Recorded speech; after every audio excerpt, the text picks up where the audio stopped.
Hi, it's Tony Marino, host of the super popular Newsmax Daily Podcast, a rundown of the day's top headlines and top highlights of Newsmax shows and interviews you may have missed, plus some sports, stock markets, and even some yucks, all packed into about 20 minutes. Search for the Newsmax Daily with me, Tony Marino, on your favorite podcast platform, and check out our entire lineup of great podcasts, including Greg Kelly, Rob Carson, and Jerry Callahan at newsmax.com/listen.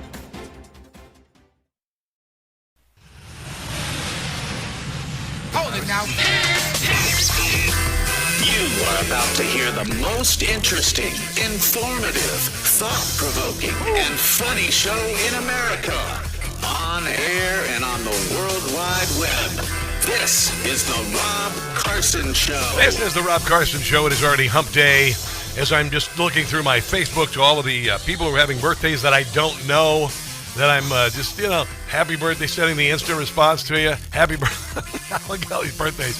Like, oh, it's Shelby, whatever birthday in Patuxent, whatever the hell, It's weird. A lot of people born in October, including yours truly. But anyway, welcome to the show. We got a lot of stuff to get to, including Joe Biden was never fit to be the president of the United States. He was installed as the president of the United States. And, we went through so much in the last 5-6 years, being gaslit about everything. And for many of us, we lost our friends and families because of the left in this country and the leftist media and the Democrat Party shutting down our ability to express our opinions, and consequently, when friends and family members only hear one side of the equation and you're on the opposite side of that equation, frequently you are the one who is disregarded. And we were lied to about everything. We knew the truth, and there's nothing you can do when people have been worked into a lather about nonsense. There's nothing you can do if they're convinced, because you couldn't say that the 2020 elections were a sham. There's nothing you could tell a relative that, Joe Biden should never have been the president. I don't want to talk to you again. There's nothing you can do about a relative who insists on getting stupid COVID booster shots, whatever, however you feel about that. But also, there's nothing you can do about people who say that Joe Biden's brain was perfectly fine, or that Donald Trump, did not deserve to go to jail, that all of those indictments were political. They were nonsense. But of course, when you can't speak the truth, and when you can't share the truth on social media, and the media won't tell the truth, consequently, we get to where we are right now. And it can be a very lonely place at times when you lose friends and family because of nonsense. And eventually, you kind of hope, I would hope that someday apologies will be in order, but I doubt that'll ever happen. I really, really do. And now the latest, we know that Joe Biden's brain was absolutely broken. We know that the media lied about it completely. Jake Tapper tried to redeem himself by writing a book about it afterwards, when it was terribly obvious to everyone before the debate, and then became undeniable after the debate, even for people who watched CNN or MSNBC. Honestly, I'm so ashamed of the media. I'm so ashamed of those who censored our points of view, and it's going to be a long time coming before I'm prepared to forgive anybody. Right now, I just want people to pay for the bullcrap that they did to us, honestly. Just sick and damn tired of it. There was no doubt, and I said when Joe Biden was running in 2020, I said there's no way this man will ever, ever, ever make it through a second term. If he's lucky, he'll make it through a first term, and now we know a good share of his first term, he had no clue what he was doing. He was on vacation 40% of the time, and then when he dropped out of the race and Kamala Harris was appointed the candidate without you Democrats even having a vote, and you still said, okay, we'll vote for somebody who they just force us to vote. Okay, no problem. No problem. And then he was on vacation 65% of the time after that. And we should have known. I said at the time, they're clearly doing work off the books when he's out of town. Clearly doing work off the books when he's out of town. And now I know that there were executive orders signed, and there were pardons signed when he was out of town, and it was clearly a puppet regime. I'll bet 1,000% that it was Barack Obama behind it all. He bought a house in Washington, D.C. He said his dream was to, be in his basement and pull the strings on somebody who's in power. Duh. He does that kind of things. He's a smarmy little Marxist, when he in his first term in office, he put a Mao Zedong Christmas ornament on the Christmas tree. That was a wink and a nod to the Marxists out there. Hey, I'm here. Hey, we're in. And it has not stopped since then. And the hell that we have been through in the meantime has just been absolutely brutal. But the positive is the liberal leftist media that Rush Limbaugh railed on for years is now dead. The Democrat Party is in its death throes. We know now, I got a new statistic. Hold on, I got a new statistic about the Democrat Party. The Democrat Party, it is in dire straits. 70% of voters think the Democrat Party is out of touch. That's getting close to 80-20, isn't it? Isn't that getting close to 80-20? Remember when I first said the 80-20? About a year and a half, 2 years ago, I said 80% of us believe the country is going in the wrong direction. 80% of us can come together to save her. And then the Democrat Party keeps siding on 80-20 issues, like men becoming women and competing in women's sports. You know, do you see how that worked out? Did you see how that worked out? And right now, 70% of voters think the Democrat Party is out of touch. And the Democrat Party, they want to induce suffering for Americans. They did it while Joe Biden was the president by opening the southern border to 20 million illegals. Every metric of quality of life descending into the crapper. I witnessed it when his presidency started. I was selling cars, and I saw the price of groceries go up 50%. Used to be able to go in, and I know all of this. I did all the shopping. I've done all the shopping for my family for 30 years. Chicken breast used to be $1.88 at Sam's Club, $1.88, and then all of a sudden they were $2.99 on sale. And that was a metaphor for every damn thing in the grocery store. I was selling cars when the supply chain broke down and the price of a used car doubled. I was living in a house. Fortunately, I got in at 2.9 interest rate on a house that was in the low 200s. Now it's worth $450,000, and you can't get a rate under 6.5%. That's what the Democrat Party did to us. And all the while they were abusing us and telling us what we could and couldn't say, labeling our speech and our opinions, even though they were obviously true, misinformation and disinformation. Unbelievable.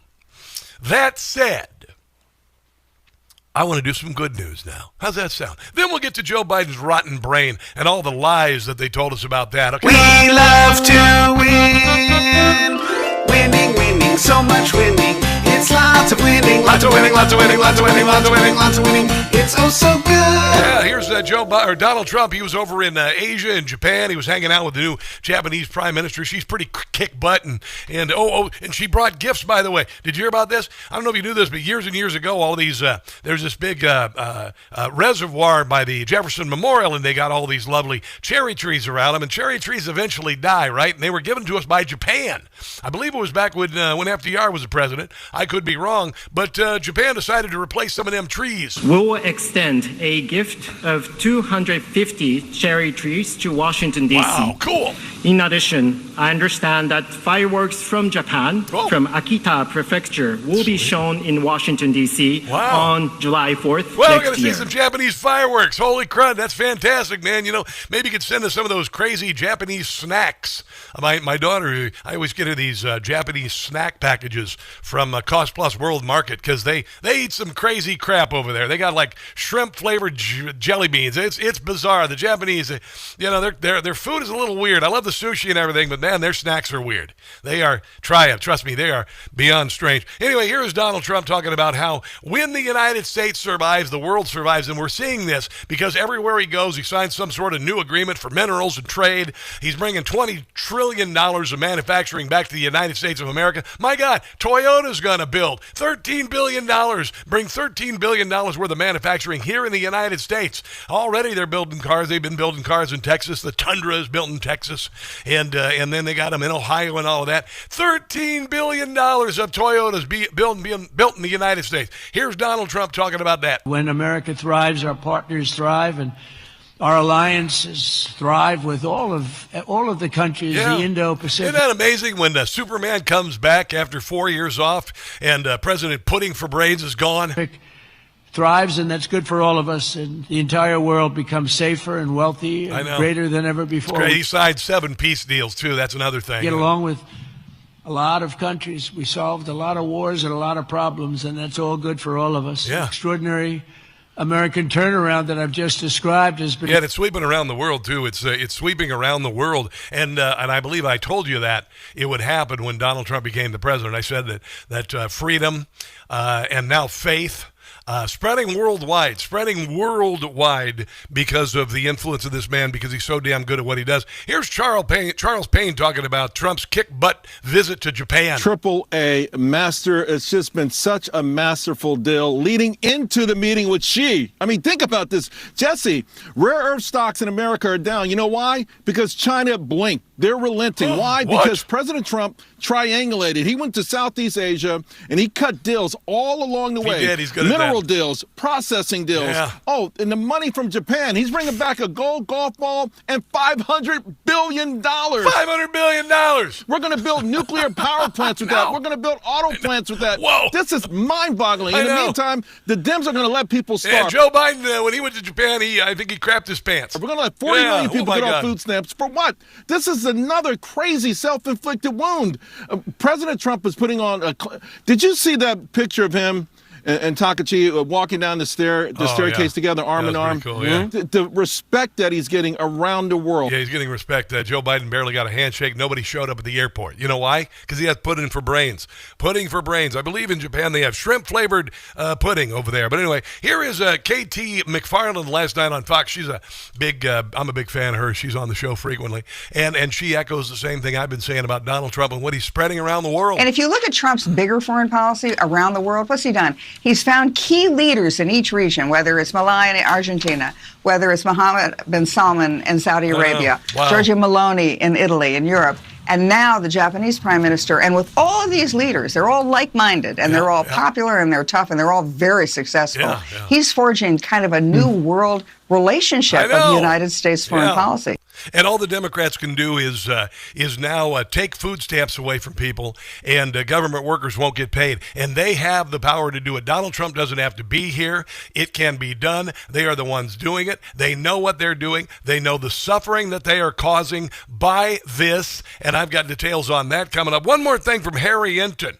And it's kind of interesting. The Democrats are trying to say the economy's terrible and all that, even though they said D-word for Richard about the terrible economy under Joe Biden and the suffering we all went through. And guess what's not high on the list of people's priorities right now? Well, Matt was mentioning about the econ playing such an important role in last year's presidential election. The top problem facing the U.S. is economic per Gallup. Last year, look at this. Because the Biden economy sucked. 43% at this time. 43% of Americans said the top problem was economic. Come to this side of the screen. It's just considerably different. We're talking about 24%. We're talking about a drop of near 20 points. And more than that, we're talking... You know why? Because the economy's doing well and people are working and people are making more money and things are getting really good, and all the Democrats can do is drag and kick and try to drag us into hell. And it's not going to work.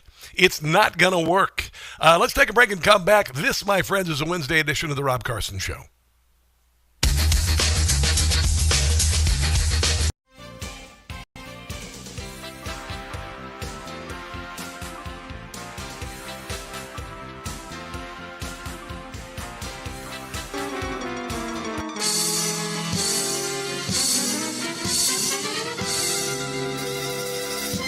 It sucks to be you Democrats, you.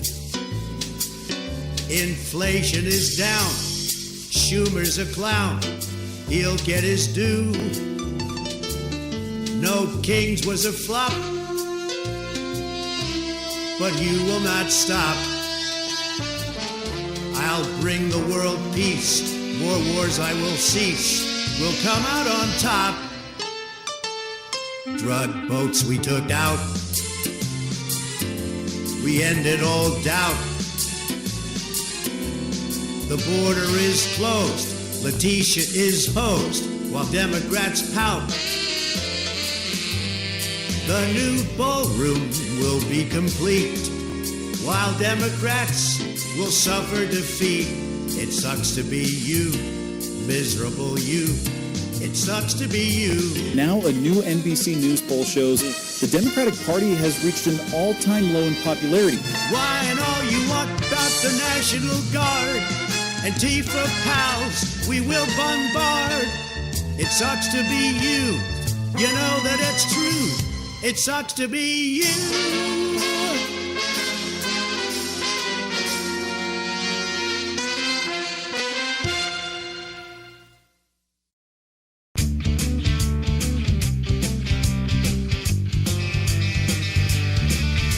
Street protesters, we've had our fill, but Randy Fine has a bill, says move them on over, run them all over, run over protesters blocking all our roads. The Thump Thump bill is what it's called. I'm sure the left will be appalled, but move them on over. Run them all over. Step on the gas if they won't step aside. Sure, it might leave a dent, but make them a hood ornament. Run them all over. Thump them all over. If they block our streets, they'll get what they deserve.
The Rob Carson Show podcast is everywhere. Go to newsmax.com/listen for details. Because most of the people that are on food stamps aren't even from this country. What? 45% of Afghanistan immigrants are on food stamps. 42% of Somali immigrants. I doubt you get fed like that when you go to Somalia. 34% of every immigrant from Iraq. 23% of Haitians. Wow.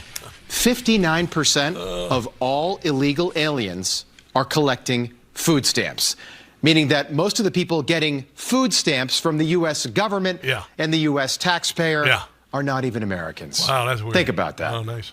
And we didn't know about any of this before the government shutdown started, but thanks to Democrats, we can confirm tonight that millions of Joe Biden illegal aliens, people who crossed the border when Joe was president, are now collecting food stamps from a program funded by hardworking American taxpayers. Isn't that amazing? You know what else is really amazing? Do you ever see how many fat people are on SNAP benefits?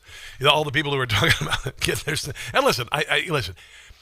Been there, okay? Needed it, needed help, got help, great. But if you're spending your whole damn life feeling like you're entitled to entitlements, you know, we got a problem. And those people are the fat people. And I remember I'd see it like when the days that the SNAP cards get replenished during the month, and all of a sudden you got $1,200, $1,500, $1,600, $2,000 on your SNAP card, and you go to Sam's Club. You eat better than you and I do. You eat better than you and I do.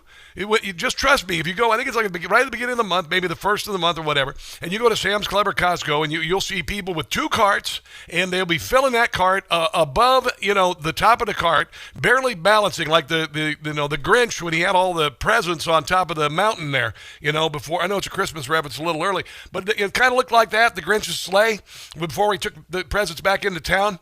But that's what it looks like, and they don't even care about the cost. Don't even care care about the cost. You got $1,200 on a SNAP card. Damn, you're going to town. You are going to town on SNAP benefits. Unbelievable. Here is Rob Schmidt talking about some people who are very entitled about getting food stamps. And by the way, on the 1st, there are some people saying what they're just going to do if they get their food stamps taken away. They're just going to go in and rob the grocery stores. And I hope I'm in a grocery store when somebody does that, because I'm going to just, oh boy, I'm going to get right in your way with a big old grocery cart, and it's going to get big and ugly. I'm going to knock stuff out of your hands. I'm going to be all sorts of problematic. A broken society, increasingly reliant on the dole. The entitlement of people that are on these programs is through the roof. Take a listen to this. Y'all better stay the out of my way in these stores. I'm walking out with carts and I'm not paying for food stamps getting cut off next month. Like, I don't have a kid that eats like a grown man. I eat like a grown man. We like steak and lobster. Yeah, you know what? I never eat lobster. I never eat crab legs. I go to the grocery store and I see crab legs. I'm like, holy hell, I'd have to live in a mansion or something. I mean, not getting no food stamps November and December. Free me. Get my commissary out, because I'm taking up the stove and taking everything. Yeah, you just try that if I'm there. I really just, please, I want to go viral. If you got to take that food, go ahead and take it. Just go ahead and take it. I want to be in the grocery store when they... Yeah, this is when entitlements breed entitlement. That's what happens. And for those who are legitimately suffering and will miss out on food stamps at the end of the month, I hope that, if you have a little extra on your own, maybe you might stop by the food bank and help out. I try to help out people when I can. I got a couple homeless people down by the 7-Eleven where I stop by, and I'll go in and just, hit the ATM and give them a little cashola. I know I shouldn't probably do that. But damn, they're sleeping on the sidewalk. Honestly, I mean, there were times I thought I was going to end up under a bridge. It was pretty ugly. It's pretty ugly. But they're talking about the end of food stamps on Friday because the Democrat Party they're deciding to they want health care for illegals. They want to take care of their illegal aliens because they brought them across the southern border, and they're expecting them to stay in their Democrat cities so they can weigh the census in their favor and still maintain their power and all the money associated with it. Here is John Thune talking about the government possibly, or the possibility of food stamps ending on Friday. Good afternoon, everyone. And he says some big government unions are saying, you know what? End the damn shutdown, Democrats. Not very often that I get a chance to say this, but I agree with the AFGE, American Federation of Government Employees, largest government employees union, who said earlier this week that the Democrats need to reopen the government and start getting federal employees. Yeah, you know why they're saying that? Because Democrats are saying stuff like this. This is Chris Coons. Republicans control the House, the Senate, and the White House. Frankly, this is our only moment of leverage, and although a very unpleasant tool to use. Wow. So having people not be able to pay their bills, have their cars possibly repossessed, not be able to afford groceries, is unpleasant. It's unpleasant. Congress, they still get their paycheck. Here's a Minority Whip Clark last week. I mean, shutdowns are terrible. And of course, there will be, families that are going to suffer. We take that responsibility very seriously. Yeah. But it is one of the few leverage times we have. I'll tell you what, man. Your Democrat Party. Oh, my God in heaven. What a bunch of filthy, rotten SOBs. Why, God in heaven. Here's Jake Tapper calling out to Melanie Stansbury on Snap. Even old Jake Tapper, even MSNBC knows it's the Democrats' problem. Should the Democratic senators from New Mexico, your home state, vote to open the government so that these SNAP funds are not at risk? Let me be clear. Oh, yes. Why? The administration is choosing to starve American children with money that they already have appropriated. I'm not applauding their tactics. By the White House. Well, this is a choice by the White House. This is also, Congresswoman, this is also a choice by Senate Democrats to not vote to open the government. Yes, it is. I understand why they're doing it. They're doing it because they want Medicaid funds restored. Wow, even government employees unions know it's the damn Democrats. I'm thinking, leaning toward the possibility of this ending this week because the Democrats have no currency available in their account anymore. Let's take a break and come back. This is the Rob Carson Show.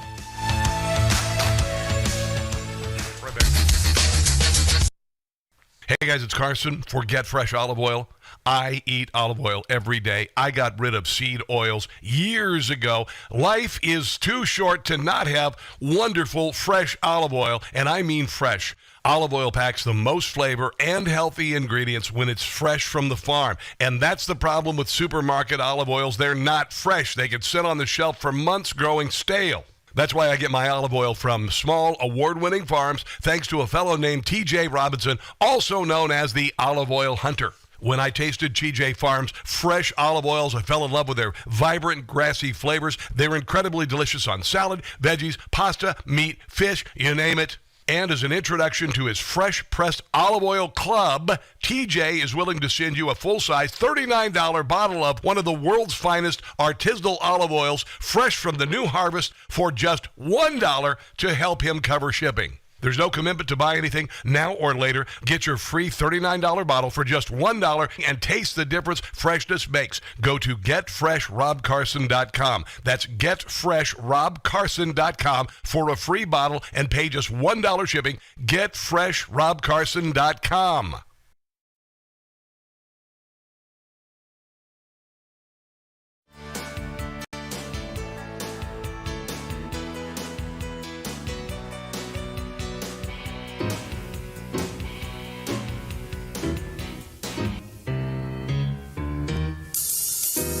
The FBI says Democrats got ballots from China.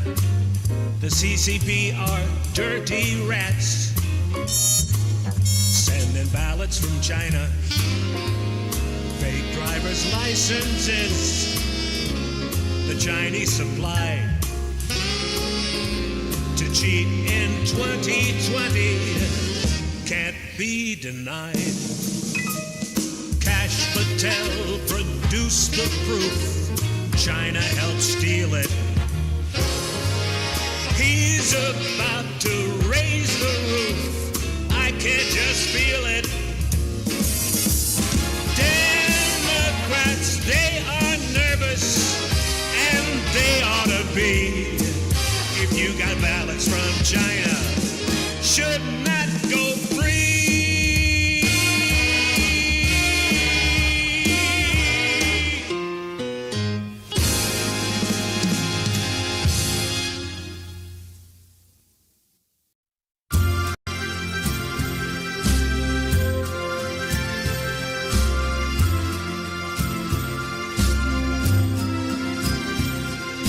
Danger to New York, Mamdani's trouble, taxes under him are bound to double.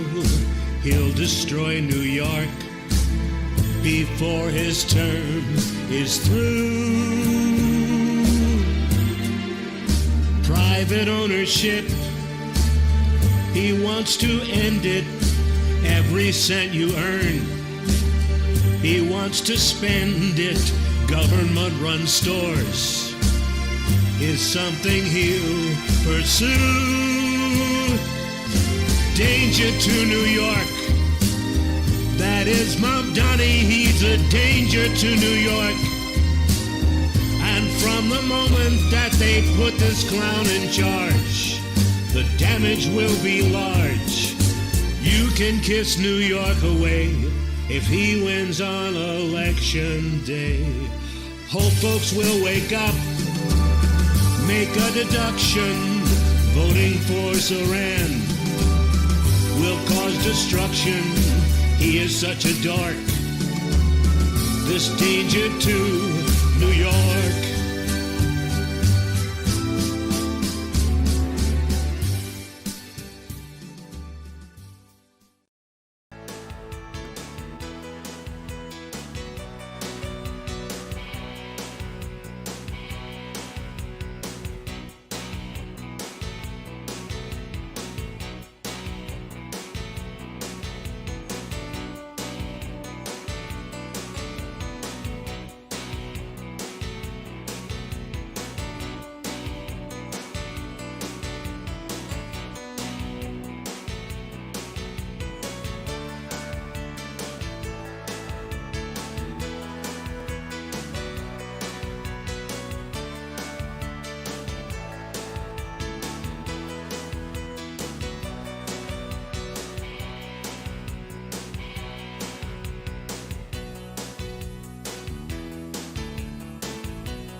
government shutdown. I mean, I have over many years covering Washington, people have said that over and over and over again. And now I have neighbors in the D.C. area who are both employed by the federal government who are having to use food banks. We are heading into Thanksgiving.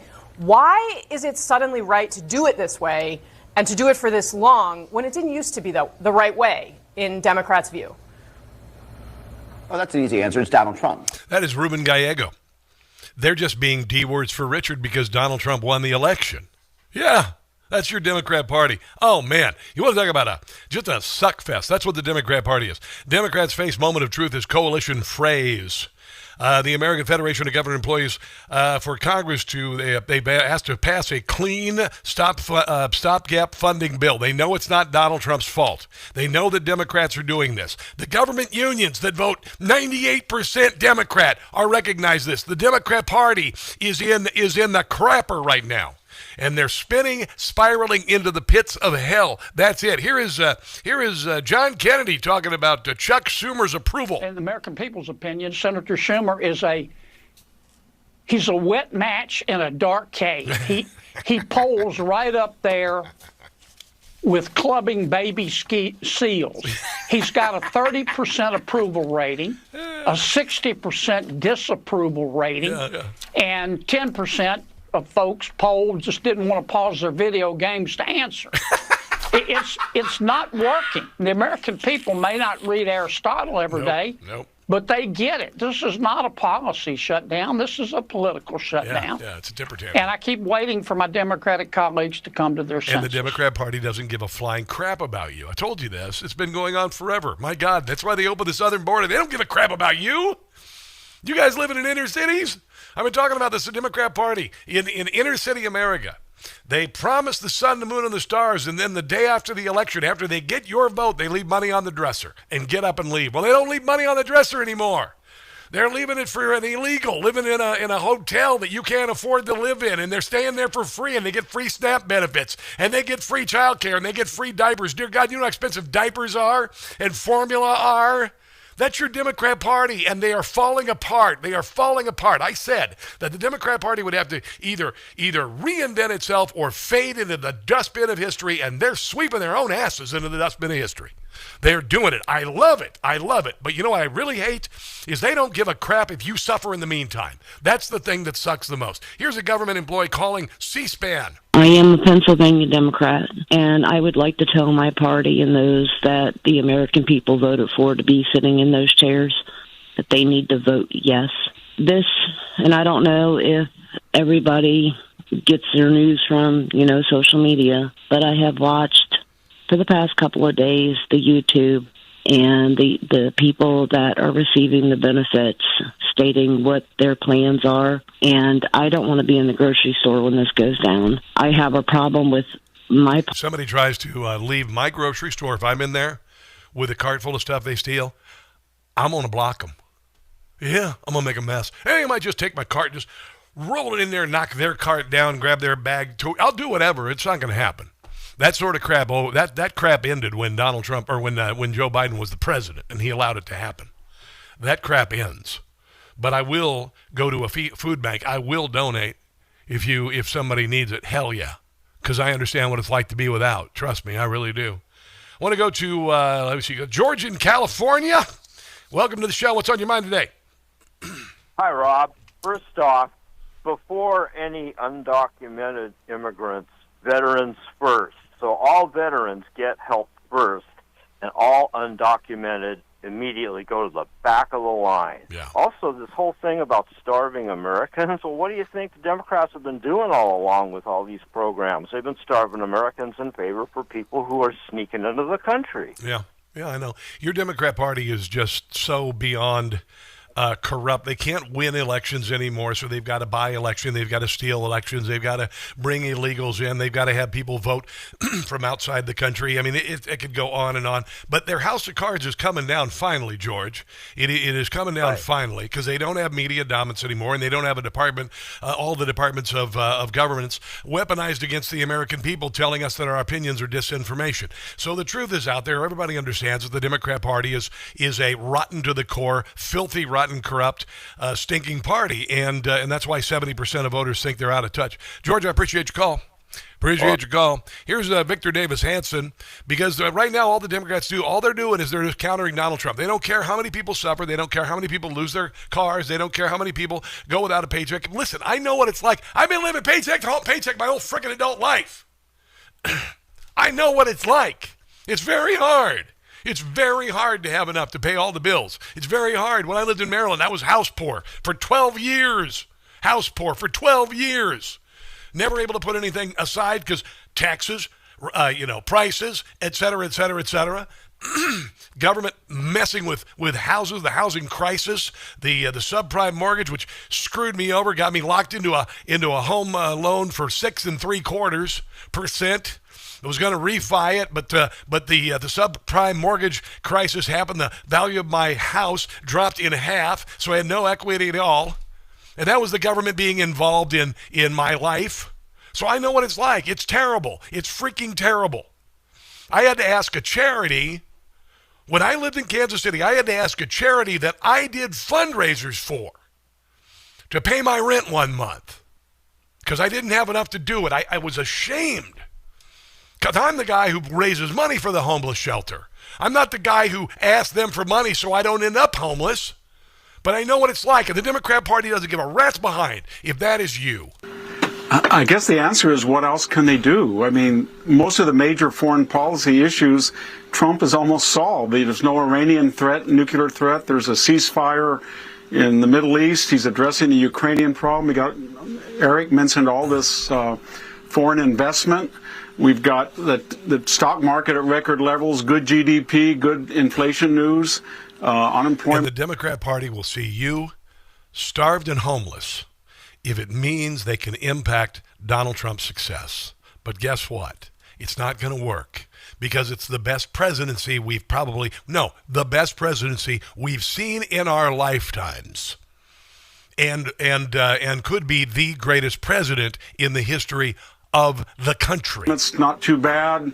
The border is an 80-20 issue. Yep. So is crime, so is energy. And so their reaction is, well, he's still not, 55% popularity, so he must be doing something right. Let's double down on F-bombs. Let's get back to destroying the new ballroom if we take power. Let's get into smutty videos or... No Kings protests that are clueless. Shut down the government. That's all they have, and they feel that it's working because any other president with a fair media would be 55, 60 points approval, but he's not. And they think that this is working, that it caused so much chaos that the collateral damage will bring Trump down. They're a bunch of damn toddlers, just petulant toddlers. Here's Nancy Pelosi, dear God. Nancy. I hope she retires and just goes live in that gingerbread house in the woods where she lures children in to feed them, make them fat, and then throw them in an oven. Because I see the Democrats every day.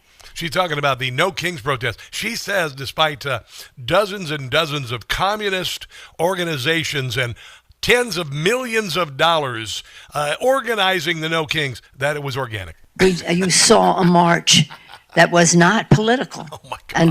And the value of it was that it wasn't. Are your flying monkeys? What time did they eat? Don't you have to go feed them? Political. No King's Day. It was spontaneous, organic. Oh my God, it was as organic as a Twinkie. Organic, but everybody was there. And that's what's important is what are the people thinking? What are they? What would you know? You have a $24,000 refrigerator. Remember that? When she was during the height of COVID, she did a live shot from her $24,000 freezer with her $12 a pint ice cream. Hopeful about what are they willing to get out the vote for? I tell you what, this would be fun if they weren't causing so much suffering. It really would. Let's take a break and come back. This is the Rob Carson Show.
In my over 50 years in elected public life, this is the worst I've seen it. Our very democracy is at stake, in my view.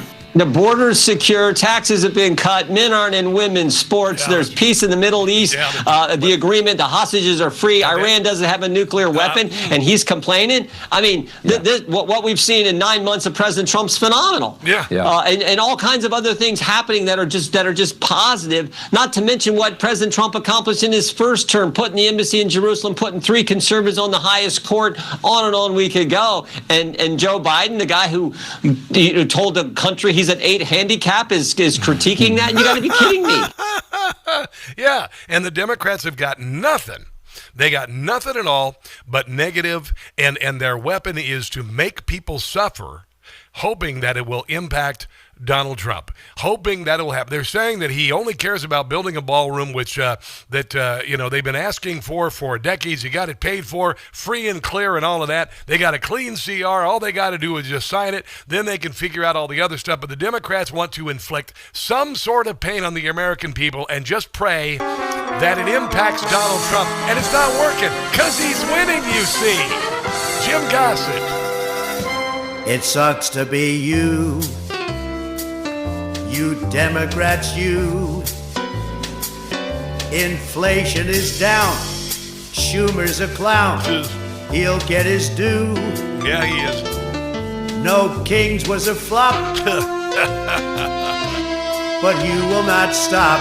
Organic as a Twinkie. I'll bring the world peace.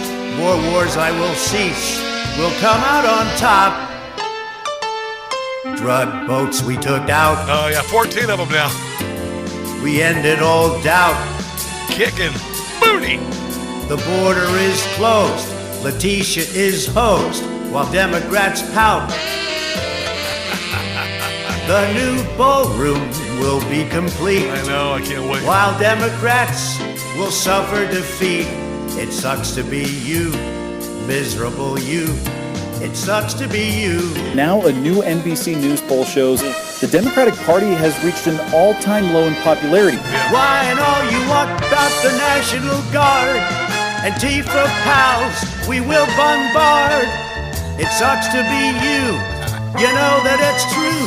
It sucks to be you. Yeah. Jim Gossett. Banana. Yeah, it's better than anything I could have imagined, and it would be really, really awesome if the Democrat Party wasn't causing so much suffering to try to save their sorry asses from going straight into the pits of hell.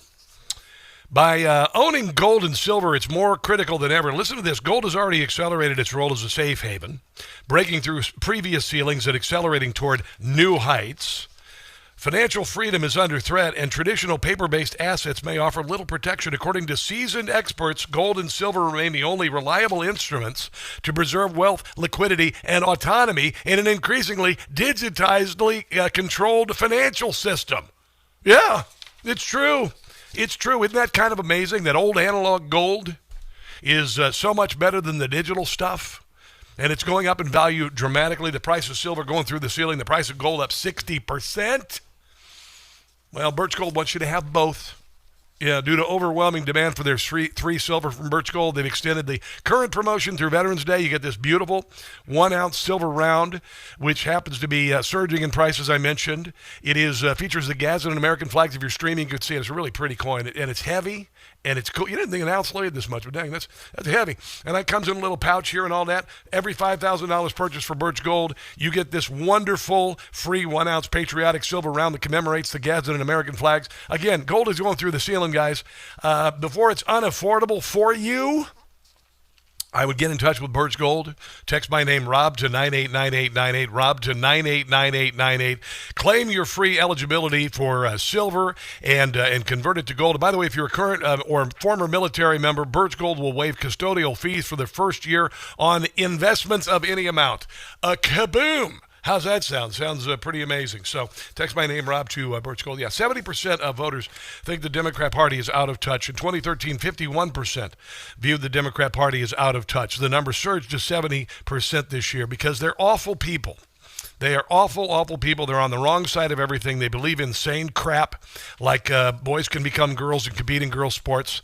And I can go on, but they're nuts. They're freaking nuts. Voters view the Democrat Party as 26% more focused on illegal immigration rights and 23% more focused on LGBTQRSTUV rights than they should be, because they're focusing on nonsense, because they are destroying the country, and they don't love the country. That's another thing. They don't love the country, and they don't love the country as founded, and they don't particularly love you if you love the country. That's your Democrat Party. Those are the straits that they are in.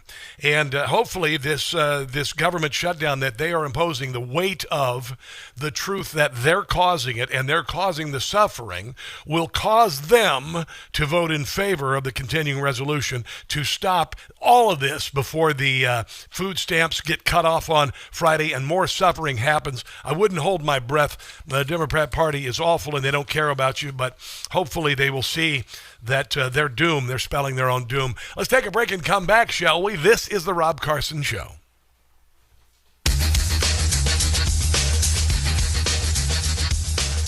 Alrighty. Let's see who's watching. Tom says, a beautiful view from Mount Washington, New Hampshire webcam today. 130 miles of visibility. I've never been there. Love to go, man. I could use some mountains. Deborah, 1955. I was once up to debt and my eyeballs worked 16-hour a day for 2 years to pay off every penny. Haven't had debt since. Me too. But one of the last things that happened in our marriage was I got a good job and I was able to pay off all of our debt. I still have some debt. I mean, I got a car. I'm still paying off my car. I got 2 years left on the car.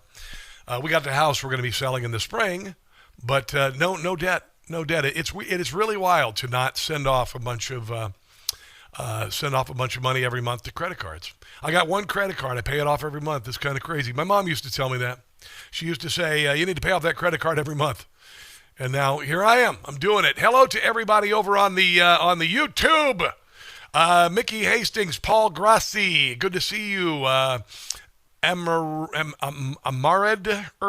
not sure, but good to see you. We always see new faces over there. We got to make this big. We got to make this stream big.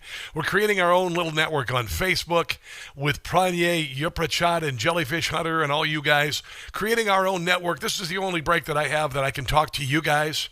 In case you wanted to know, this is not the radio audience doesn't hear this. This is between you and me. Okay, so I just wanted you to know that.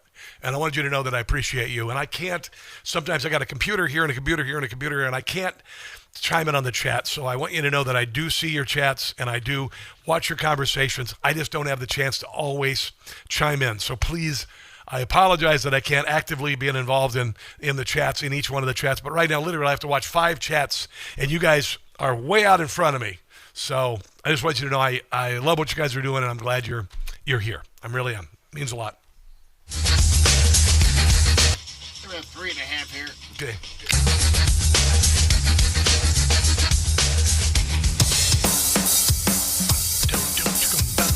We're going to get to Biden's brain next hour.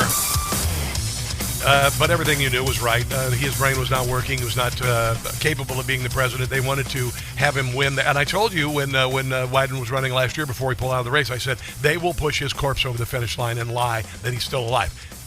100%.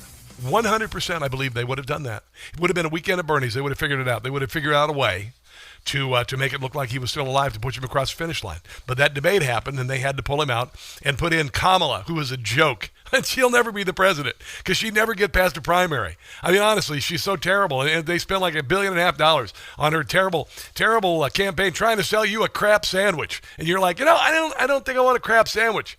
But no, it's amazing.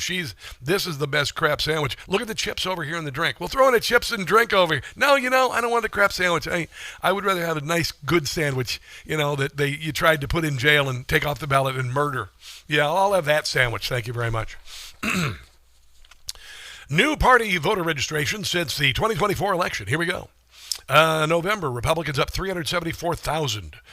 January, 106,000. February, 188,000 Republicans up. March, 279,000 Republicans up. April, 75,000. May, 38,000. June, 130. July, 12,000. August, 29,000. Republicans in September, 98,000. Republicans in October up 84,000. A total of 1,393,000 new Republicans, because Democrats know that the Democrat Party is toast. The Democrat Party is toast. I saw this woman on the web the other day. She left the left. And I saved this because she has some pretty profound things to say. I left the left a couple of weeks ago, and I would just like to apologize. Anyone who saw any post, comment, repost of mine that had any sort of leftist ideology and propaganda. I was so wrong. Yeah. I can't even begin to explain how it feels. Yeah, but you know what? We won't hate you if you snap out of it and you come to the light. Please understand that the woke mind virus is very real. Yeah, it is. It's very real, and it is embarrassing as hell coming out of something like that. However, I'd like to say that I am so grateful to every Republican and conservative that has been so kind to me and welcoming and forgiving. Yeah, and forgiving. And, all of my friends who don't talk to me anymore, I would forgive them if they would come around. I myself have a profoundly autistic, soon-to-be 7-year-old. After doing my research, I understand. And I can't begin to tell you how sorry I am. I've started to delete comments that I've left on some of your videos from, the months prior. There's just so many. I would hope that some of the people who cheered Charlie Kirk's death will one day look at that with absolute shame and realize how sick they'd become. Joe Biden's brain, speaking of sex, we're going to be covering that in depth coming up next. Don't go anywhere.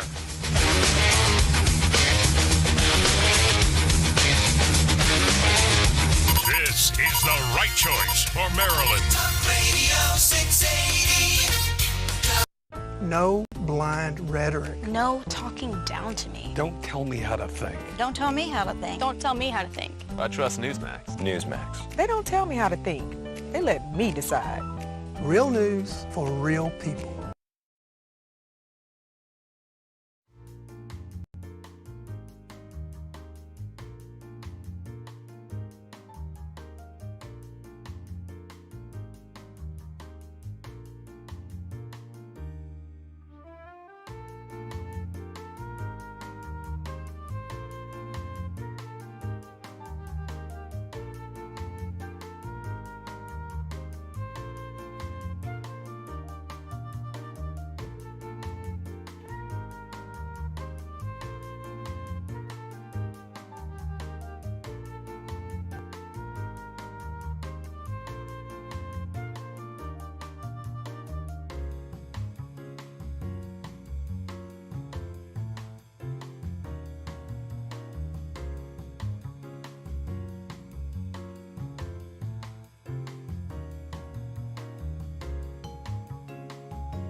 You're about to hear the most interesting, informative, thought-provoking, and funny show in America.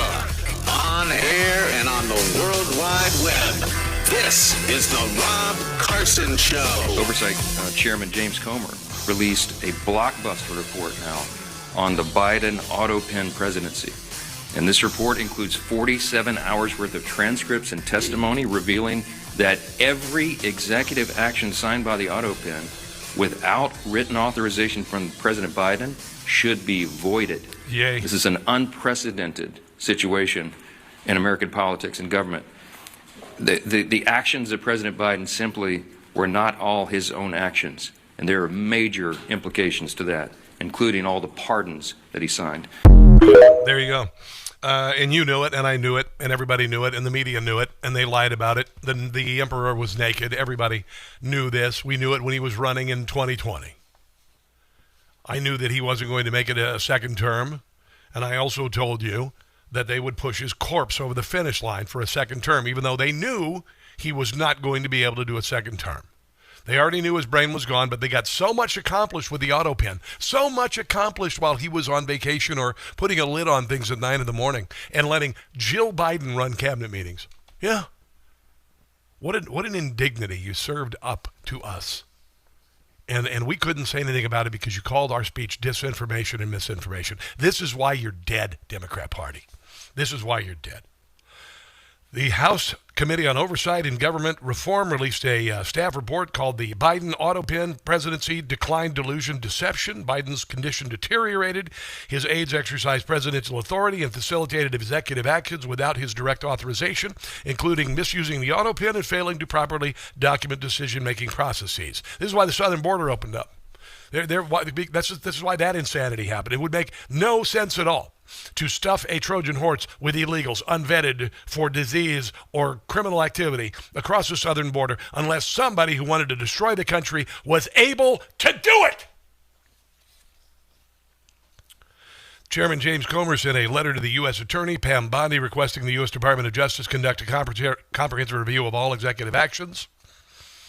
As Americans saw President Biden's decline with their own eyes, Biden's inner circle sought to deceive the public, cover up his decline, took unauthorized executive actions with the AutoPen that are now invalid. Our report reveals how key aides colluded to mislead the public, their extraordinary measures they took to sustain the appearance of presidential authority as Biden's capacity to function independently diminished when he was walking off stage and shaking hands with dead people. Oh, man, I'm just... You SOBs. You SOBs who tried to tell us, and Corinne Jean-Pierre is walking around, I had no idea. Shut your mouth. Oh, but I'm a black lesbian. Yeah, I don't even care. I don't even give a crap. You're a filthy liar. Executive actions performed at the White House signed by AutoPen are null and void. U.S. Department of Justice to conduct a full review of these executive actions, scrutinize key Biden aides who took the fifth to hide their participation in the cover-up, including his doctor and his inner circle. Dr. O'Connor, were you ever told to lie about the president's health? On the advice of counsel, I must respect. All you got to do is say no, bro. We declined to answer based upon the physician-patient privilege and in reliance on my right under the Fifth Amendment of the Constitution. And I said, Putin. I said, no, I'm sorry, Zelensky. Dr. O'Connor, did you ever believe the president was unfit to execute his duties as president?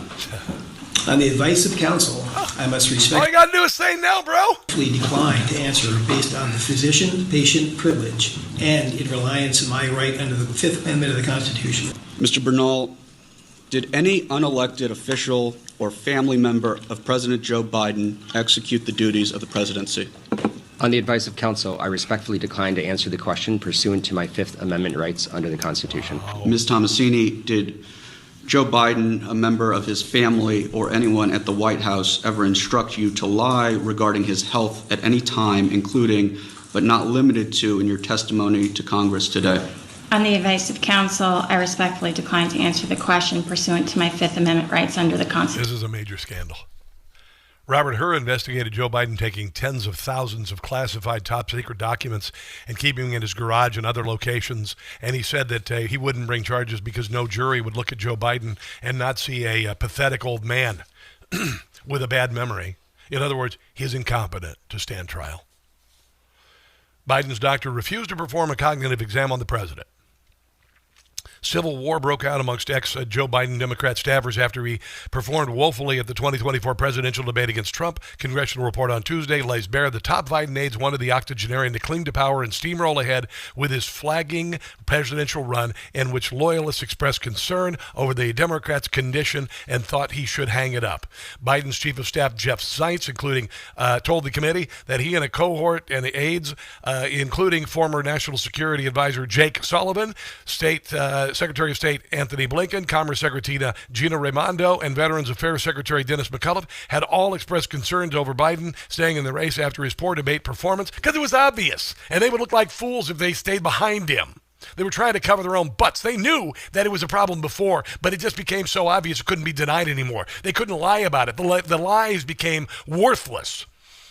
The former Biden aide also asked Dr. Kevin O'Connor, former physician to the president, to do a workup of medical exams after the debate. O'Connor refused to answer questions from the GOP panel, pleading the fifth. He refused to answer when he was instructed to lie about Biden's health and if the president was fit to be president.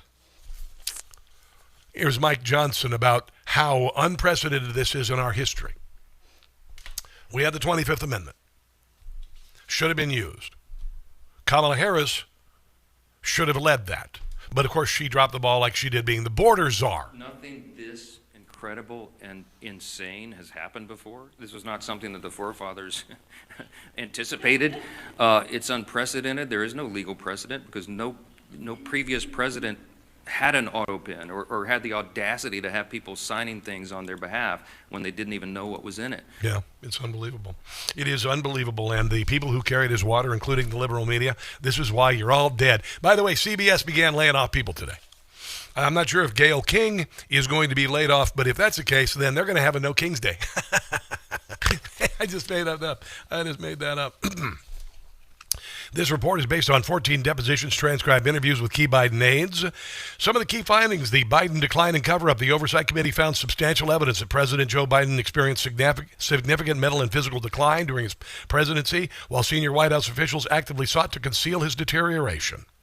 Top advisors and his physician undertook coordinated efforts to mislead the public, using scripted messaging, restricted access, and tightly controlled appearances. That's why they hustled him out after the press conference, because they wanted to, make sure that he couldn't answer any questions or say something embarrassing.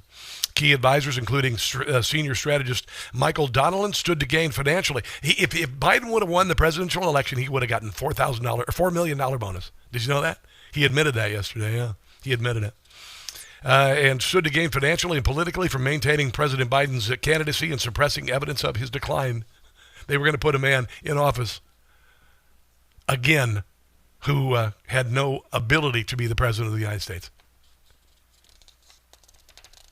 Gaslighting the American public over concerns about Biden's debate performance and cognitive decline, and the media carried the water. Political interference in medical decisions, failure of medical oversight, all of these things. The guy should have been removed from office by the 25th Amendment. Anita Dunn revealed that political advisors interfered with decisions regarding President Biden's medical evaluations, explicitly rejecting calls for cognitive testing to protect his re-election prospects. They were going to put him in office. They were going to put him in office again. They were going to wheel that corpse across the finish line. Chairman Comer recommends that the District of Columbia Board of Medicine review actions taken by Dr. O'Connor while serving as the White House physician to President Biden for any potential wrongdoing in the medical care of the president. Dr. O'Connor produced or misled medical reports to the American people. Another finding: exercise presidential authority by Biden aides, making executive action signed by AutoPen invalid. Senior Biden staff exercised presidential authority or facilitated executive actions without direct authorization from the president himself. They're not elected. Misuse of the AutoPen and failures in documentation and decision-making processes. Executive actions were executed without written authorization or clear record of the president's approval. The committee identified irregularities in the issuance of pardons and commutations during the final days of the Biden administration. And I hope and pray to God that all of these become absolutely void, null and void. Here is Jim Comey. Comey, which one's Comey? Comey.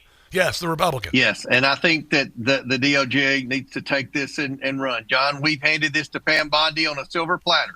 Yep, we've done all the heavy lifting. We've done the depositions. He's talking to John Solomon. We've combed through the emails. I mean, this is the hard, tedious work of an investigation. Now it's up to her to bring these people in. If there's anything in the report that's inaccurate, if there's anything in the deposition that we reported that are mischaracterized, now here's your opportunity to try to defend the other position. If not, then the report is 100% accurate. This is why they tried to put Donald Trump in jail and bankrupt him and take him off the ballot and murder him.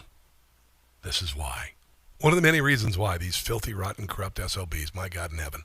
Here is a little bit more from Jim Comey. No one saw Joe Biden. No one who authorized the AutoPen or even gave the authorization to use the AutoPen. No one who authorized the AutoPen or actually physically, manually pressed the power button on the AutoPen ever heard directly from Joe Biden. And furthermore, there are no notes. There's no chain of custody that would show that Joe Biden was involved in any meetings where they discussed the pardon process. I mean, this is appalling. They did say that Hunter was present there. And I'm thinking pay for play might have been involved because, he wasn't selling a lot of paintings. And everyone in America saw during the debate and during the last few months of the Biden administration, this was a president in decline. The staffers confirmed that they would go weeks, months, and even years without communicating with Joe Biden. This is a massive cover-up, and what we determined was... It's the biggest scandal in American political history that a president of the United States was mentally unfit to be the president, and there were people actively working to keep him in office because they could get things done without his approval, without congressional approval, and they could lurch the country majorly leftward. And think of the damage they did. Think of the damage they did. Trying to fundamentally change America. Yeah, and I'm pointing my direction at Barack Obama. 1,000%. Let's take a break and come back. This is the Rob Carson Show.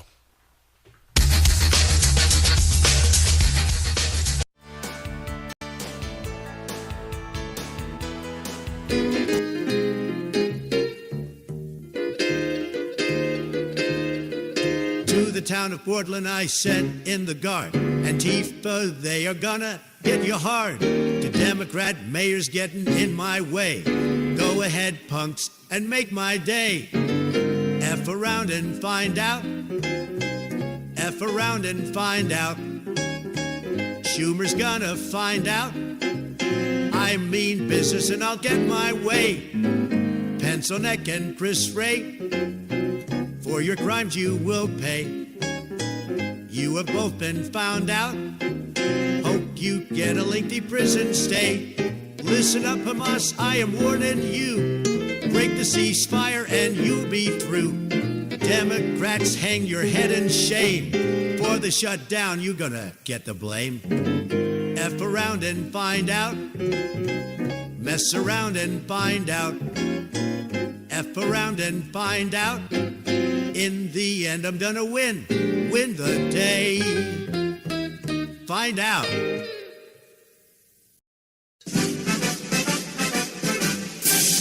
71%, that's what Kimmel's lost since they put him back on the air. The morons at ABC were too blind to see that about Kimmel no one cares. 85% in a key demo. That is what Kimmel lost. Why do they keep him around? To keep losing ground. Still air him no matter what the cost. Sinclair must feel real stupid now. Next star still with regret. 71% wonder where they went. On Kimmel's failure you can bet. Disney stock was $197 a share in March of 2021. Now it's $122 a share. Disney must be in panic mode. They'd pull this show if they could. Why did they bring him back? This a funny hack. Suspension should have been for good.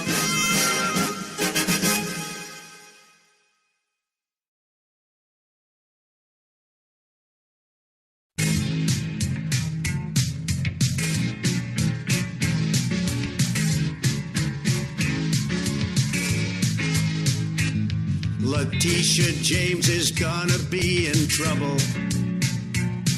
The FBI is looking at her loan. They just launched a new investigation. The name Letitia gave was not her own.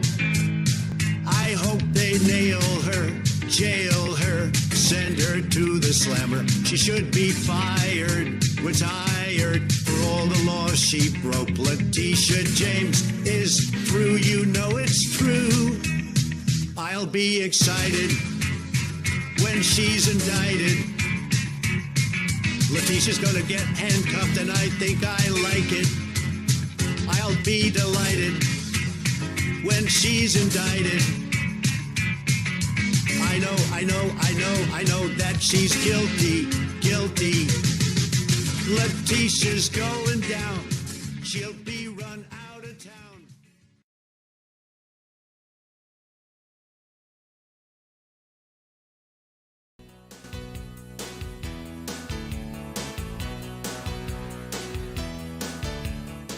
FM in Harford County.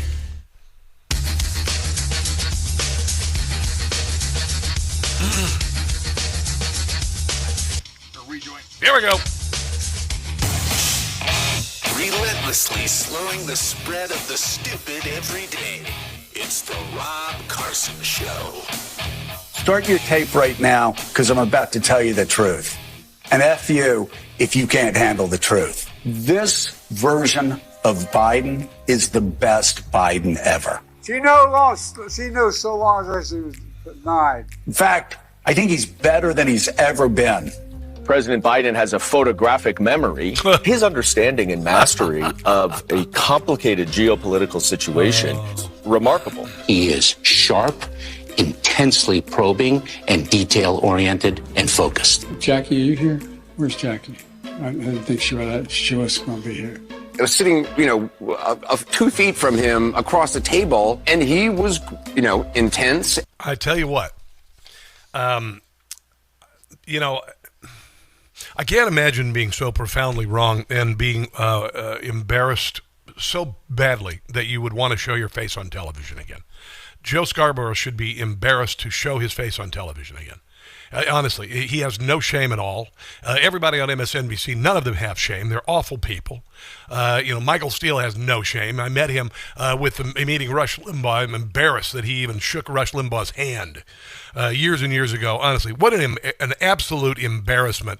And now we know Joe Biden, he was not fit to be the president. We knew it, and they lied about it. That's why we brought Dr. O'Connor in, the White House physician, and we asked him the first question, Dr. O'Connor, were you ever told to lie about Joe Biden's health? And he pled the Fifth Amendment. We had so many questions about the mental fitness. What we found in the investigation also was the fact that President Biden's staff talked about whether or not they should give him a cognitive test, and then according to the staffers, they ultimately decided to not give him a cognitive test. Now, that makes no sense. If you wanted to prove to the skeptics in the media and the skeptics... I want to find out who signed those executive orders, and I want him to go to damn jail. I want him to go to jail. I do. I want to see convictions for sure. And here is the puppet master himself. People would ask me, knowing what you know now, do you wish like you had a third term? He does this on purpose, by the way. He does, like the Mao ornament. He does it with a wink and a nod to the people who follow him because he knows. He knows they know. He knows that nobody's going to go after him. None of the media will because they're too busy kissing his butt. They would never challenge him. And I used to say, you know what, if I could make an arrangement where I had a stand-in, a front man or front woman, and they had an earpiece in, and I was just in my basement in my sweats looking through the stuff, and then I could sort of deliver the lines, but somebody else was doing all the talking. Or tell them which documents to sign with the AutoPen to do the kind of stuff you wanted to do to the United States of America. Yeah. And you did for 4 years. You did fundamentally change America. But we won. This is Jim Gossett. Obama is Biden's boss. I don't think Biden knows what's happening, to be honest with you. I think that Obama is calling these shots. Joe's got strings, no he's not free. In my control he will always be. I call the shots and I tell Joe which way he should go. I did this last year. I pull the strings on Joe and tell him what he has to do. He cannot act alone. Don't trust Joe, would you? We put Joe in because we knew he'd do anything we told him to. I've been in charge from the first day. I tell Joe what to say. Can't let dementia Joe do an independent thing. Cause as I'm sure you know, he's but on a string. Like Valerie and like Michelle, we all know that Joe's not well. One day we're going to end all doubt and push Joe Biden out. There you go. And he was pushed out. He was. They wanted to push him across the finish line. They would have weekend at Bernie'd him to get him across the finish line. If he died, they would have lied about him dying. I swear to God. I swear to God. I absolutely believe that. We're going to be talking about Zohran Mamdani. He's much scarier than you think. If you want to go to my Substack right now, go to Rob Carson Show on Substack. I wrote a piece last night in the middle of the night, as I'm wont to do. Don't sleep very well these days. But I wrote a piece as to why he's promising all these things with no ability to pay, and he's radical imams still love him, even though he's completely down with the LGBTQIA plus stuff, and that would get them murdered in Arab countries. Why? Why did the imams say that's no big deal? Yeah, read the Substack piece. You'll get it. And we'll talk to Thane Rosenbaum about that in a second. Every day there's a new way to trick you, from tech scams to data breaches. I got one here a minute ago. This woman says, "Would you like to meet at the library cafe?" And I don't recognize. I said, "Who is this?" And then she goes, and then I went, "You're a scammer." And she goes, "No, this is Sarah." And I said, "Bleep you. I don't know anybody named Sarah. That was on my phone just today." I hope she wasn't a hot girl named Sarah, but it wasn't. It was a scam. Thank you very much. That's why you need WebRoot Total Protection. Fast, lightning fast antivirus to identify theft protection with dark web monitoring, secure VPN, and unlimited cloud backup. WebRoot Total Protection. It helps defend every part of your digital life. I've got it on my phone and both my computers. With up to $1 million in fraud, expense, reimbursement, 24/7 U.S.-based customer support. U.S.-based, thank you very much. You're backed by powerful protection that's built for today's threats, like girls named Sarah trying to have dinner with you that you don't know because she's a scammer. Cyber secure with 60% off WebRoot Total Protection. Go to webroot.com/Carson for 60% off. 60% off. Go to webroot.com/Carson. Do it today. I got it on mine. And, like I said, I hope it wasn't a hot girl named Sarah, but I don't know anybody named Sarah. And please, I don't think Sarah, if she's hot, would be interested in me, to be quite honest. There you go. Go to WebRoot Total Protection today, webroot.com/Carson, 60% off. Thane Rosenbaum to talk about Zohran Mamdani, much scarier than just being a socialist. On the other side of this break, don't go anywhere.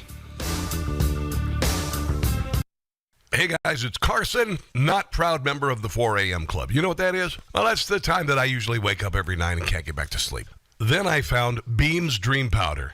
Now, Beam's Dream Powder is made with a powerful blend of all natural ingredients, including reishi, magnesium, L-theanine, apigenin, and melatonin. It's designed to help you fall asleep, stay asleep, and wake up feeling amazing. And unlike other sleep aids, there's no next day grogginess, just great restful sleep. Plus, Dream tastes incredible, and it's become a part of my nightly routine. Simple, easy, effective. Dream is made right here in America, supporting jobs, quality, and the principles we stand for in America. Thank you very much. Beam is going to give my listeners the ultimate Patriot discount, up to 40%. Try their best-selling Dream Powder. Get up to 40% off for a limited time. So with my discount code NEWSMAX, you can get their best-selling Dream Powder for just $39. Go to shopbeam.com/Newsmax. That's shopbeam.com/Newsmax. Again, use the code NEWSMAX at checkout. That's beam.com/Newsmax, and use code word NEWSMAX for up to 40% off.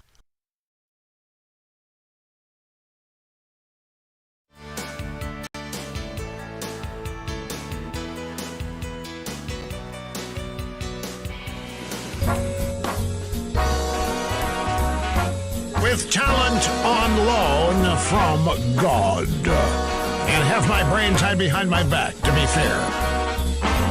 You were the sunshine of our life, Rush. That's why we'll miss you oh so much. You know, I'm the mayor of Realville here. You cut down liberals like a knife, Rush. El Rushball. Forever you'll be number one. I am Rush Limbaugh, household name. America needed a hero in all four corners of the world. And then you came to our rescue. The Limbaugh Institute for Advanced Conservative Studies. Competition, you had zero. How could so much talent be inside of you? And don't doubt it. You were the sunshine of our life, Rush. That's why we listened every day. That's it. It's not much more complicated than that. You helped us get through all the strife, Rush. No one will ever take your place, because Rush was the sunshine of our life, of our life, of our life. Meeting and surpassing all audience expectations every day behind this Golden EIB microphone.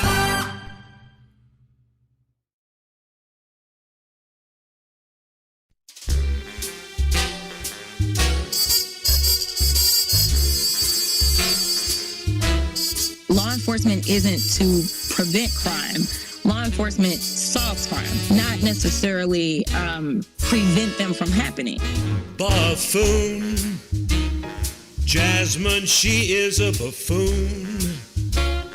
District no longer exists. Out of the Congress real soon.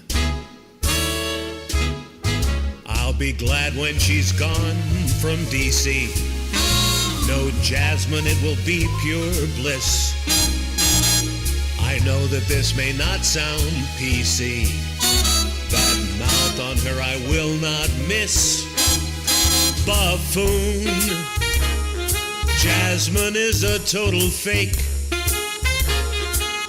Her ghetto accent's not real. How much more can we take? Buffoon. She was drawn out of her seat. Will be in Congress no longer. Her leaving will be a treat.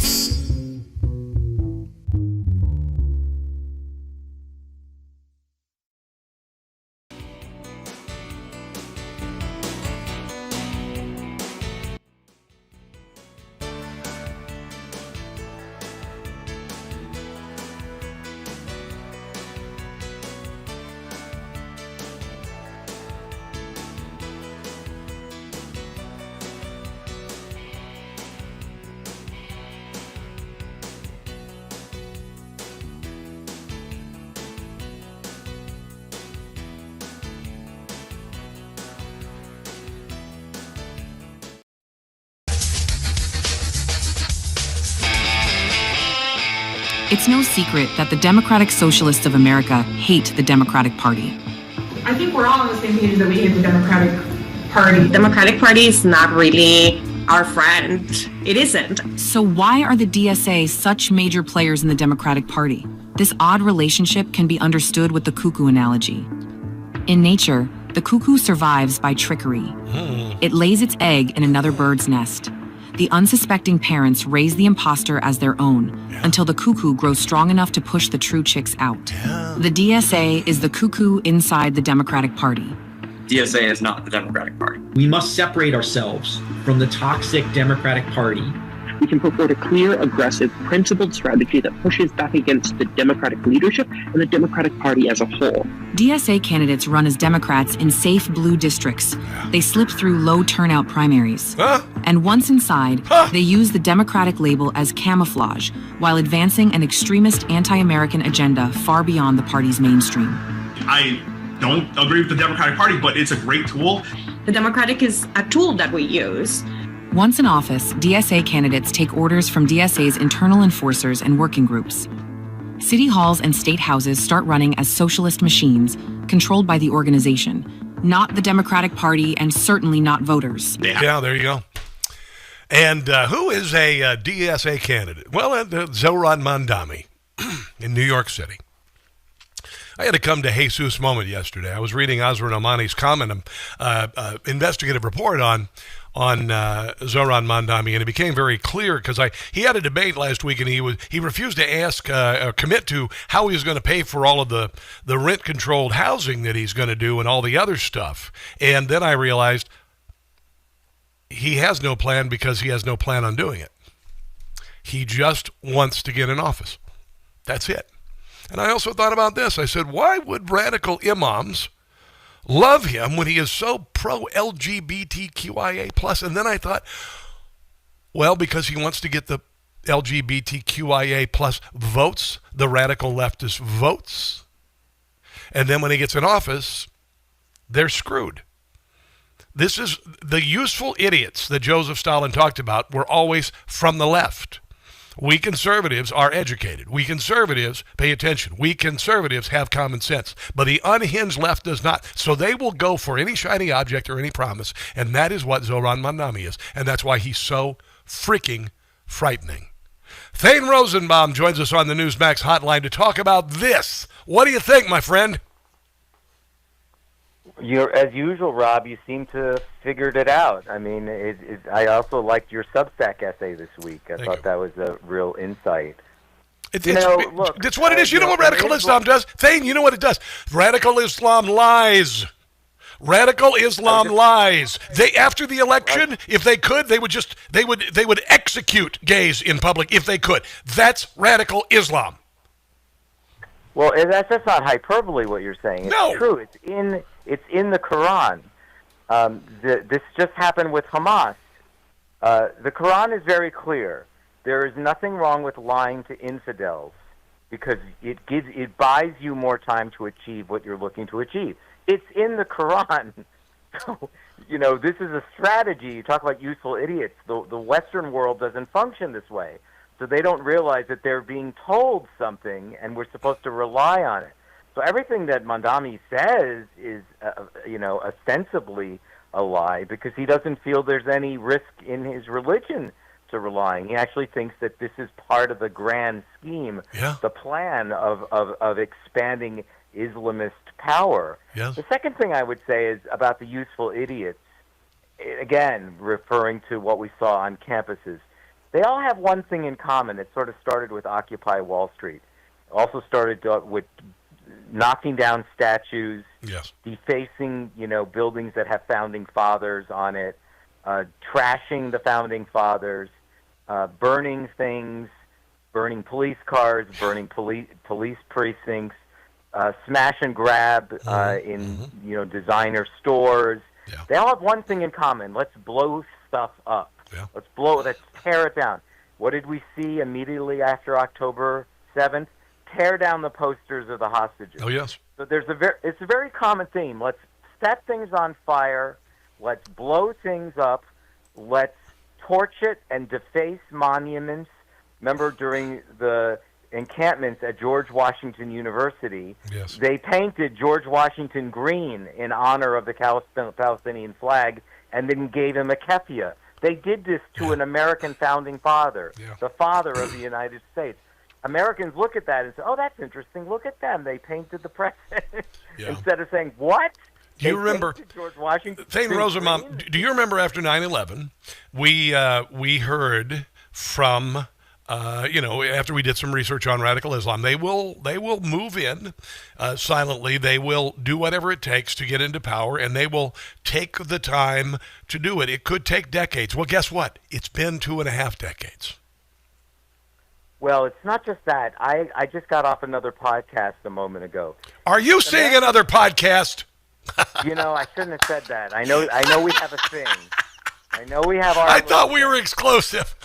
Yeah, what I was saying there, and I'm sure I've said it here again, is that we just haven't been paying attention to what's happened to the major capitals in Western Europe. Yeah. We just haven't been paying attention. Yeah. Americans are busy doing whatever they're following the Kansas City Chiefs and Taylor Swift. There's a lot to do in America, but we're not actually paying attention what has happened to the major capitals: Paris, London, Berlin, Barcelona, Madrid, Stockholm, and Brussels.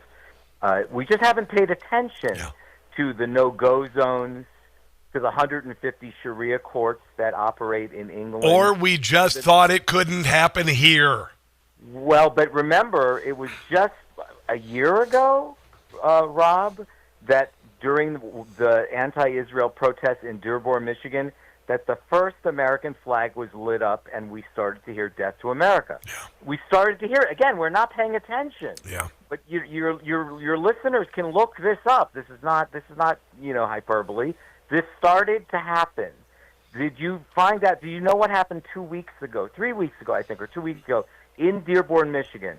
A Christian minister spoke at a city council meeting. The city council and the mayor are all Muslims. And here's what the minister said. You can look this up. He said, "I am not comfortable that we use taxpayer dollars to rename a street in honor of a Hezbollah terrorist." He's not Jewish. He's Christian. Yeah. He said, "This doesn't make sense to me. Why would we do this?" And the mayor said, Rob Carson fans, look this up. I'm not telling. Go look it up. The mayor of Dearborn said, "I want to tell you right now, sir, you are not welcome in this city. And if you leave, I personally will throw a parade to celebrate your departure." Wow. The mayor of Dearborn said this to a Christian minister. And they're playing the Muslim call to prayer in Minneapolis. The reason they do that is to establish dominance over an area. That's why they do it. That's why they do it. I've got more on this I want to share on the other side of the break. Thane Rosenbaum on the Newsmax Hotline. Yeah, the reason why the radical imams are not rejecting Zohran Mamdani's embracing of the LGBT community is because they know he's lying to get their votes. He knows, they know they're lying to get his votes. It's a wink and a nod. Look at these useful morons. When we get to the other side of the election, then we'll go after them. Let's take a break and come back. This is the Rob Carson Show.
issue now that Andrew Cuomo is bringing up in New York is that he is a Ugandan citizen.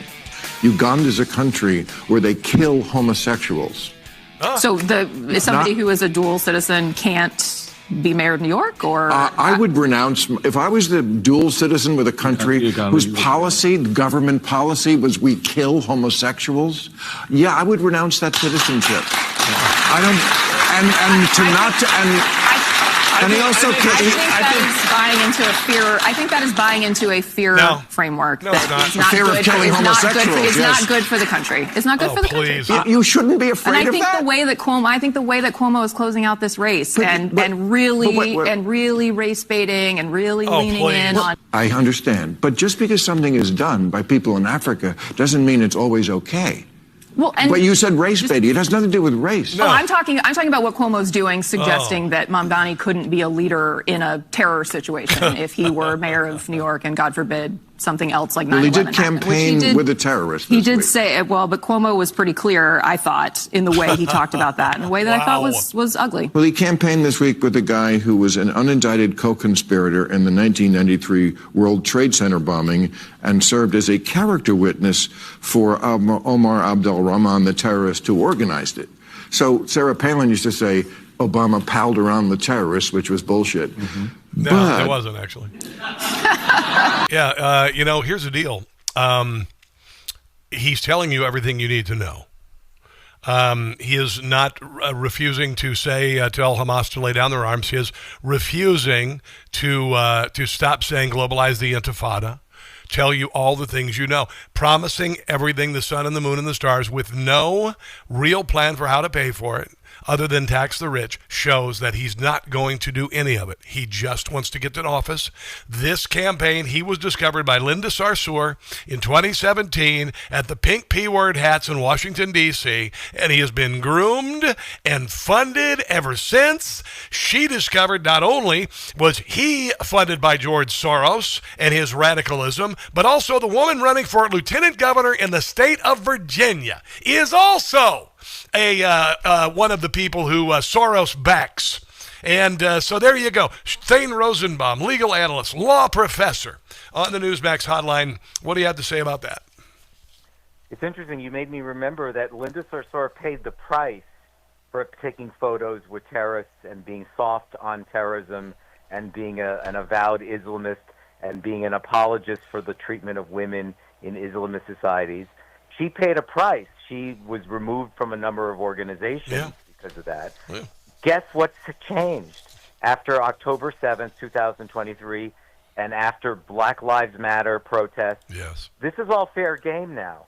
There's no punishment, to Mamdani for posing with terrorists. Now what we're seeing is a very different thing, which just happened to you. Just played that. It happened to Bill Maher. It happened to me a week ago at a public event. When I pointed this out, immediately I was called an Islamophobe. So instead of explaining, well, wait a minute, he's palling, or he literally is taking photos with people who support terrorism. If you point it out, you're obviously an Islamophobe. Instead of saying, no, I'm pointing out something that is significant information that a voter should take into consideration before they vote for him. That panel is with Bill Maher. If it's unflattering to a Muslim, it must be Islamophobic. No, it's just unflattering. Yeah, it's bullcrap. The woman on the panel there with Bill Maher, she's like one of those women who fall in love with death row inmates, and they will fall in love with them, and they will say anything to defend that person to their death. And that is what it would end up being, actually, depending on where you live in the world. And worse than that, Rob, she called it race baiting. Islam is not a race. So she bought into something. She knows. She knows. Either she's too stupid to know that, or she knows if you call someone a racist, there's nothing more self-condemning, nothing more. Yes. So she said race baiting instead of answering Bill Maher to say, wait a minute, this guy's actually campaigning with terror. She said, isn't that race baiting? You got to hear this. This is an ad for Mamdani featuring 4 rabbis, 1 transgendered rabbi. Hi, Rabbi. Hi, Rabbi. Hi, Rabbi. Hi, Rabbi. Hi, Rabbi. Oh, my God. Hi. We're among the thousands of Jewish New Yorkers who've been out door knocking and phone banking to elect Zohran Mamdani. we're also rabbis. We know Zohran will fight to make our city affordable and safe for our families. And for our neighbors of all faiths and backgrounds. As New Yorkers, we're also just people who live here, who don't want to get priced out of this incredible city that we call home. Wow. I gotta tell you, man, I've talked about the self-loathing Jew. It's the same way with the self-loathing liberal. And there you go. Rob, I can't talk to you now. I just threw up in my mouth. I swear to God. Yeah, look, as you know, I follow this, my, co-religionists, and it's really scary that 38% of them are voting for Mamdani. And it just shows ridiculous. that they are so, there is a religion that surpasses Judaism for them. It's the religion of the progressive left of the Democratic Party. To them, social activism, if you say the word social justice and activism, there's a segment of the Jews in the Democratic Party that go do cartwheels. Yeah, they could care less about Passover. They would help load the train cars. They would. Yes, absolutely. They would load the damn train cars. Well, they would. Two things. They want to sit at the cool kids table. Yeah. And the cool kids table, the one that walks on Hollywood carpets, red carpets, will tell you that Jews are the worst people in the world and Israel's the worst country in the world, and they'll buy into it, whatever it takes to sit at the cool kids table. Yeah. Well, it's a nauseating thing that you're is. Actually hearing rabbis do that. I know. This is the world in which we live. Well, Thane, I appreciate you being on. I'm not giving up hope. I said when he won the primary that I didn't believe he could get elected in New York, and I'm hoping the world's on fire for people in New York, recognizing that if he's posing with a radical imam and he's still radical LGBTQIA+, it means that he is going to betray the LGBTQIA+, and the leftists because they're being used for their votes. It's obvious. Duh. Thane Rosenbaum, great to have you on. Go to Thane Rosenbaum on Twitter. Where else can people find your work, brother? ThaneRosenbaum.com. All right, we'll talk soon. Let's take a break and come back. This is the Rob Carson Show.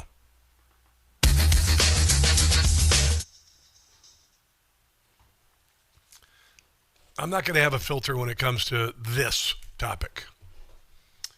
I do not have a filter when it comes to anti-Semitism. So when I say they would help load people on the train cars, I mean it. And if it offends people or if it bothers people, then I don't care, because too much is at stake here. Too much is at stake here. It clicked for me last night. I'm like, the reason why he's promising all this stuff is because he just wants their votes and he's going to leave them. That's it. That's all. That's it. So, Brian, by the way, I'm going to get rid of that soundbite. I didn't realize he said BS at the end of it. I don't think it's a big deal, but, whatever. All right, well, I'll delete it. I apologize. I don't like to use poopy words. Only when I put together IKEA furniture. Or talk about my ex-wife. That little joke there. That's just a joke. I don't talk like that about her.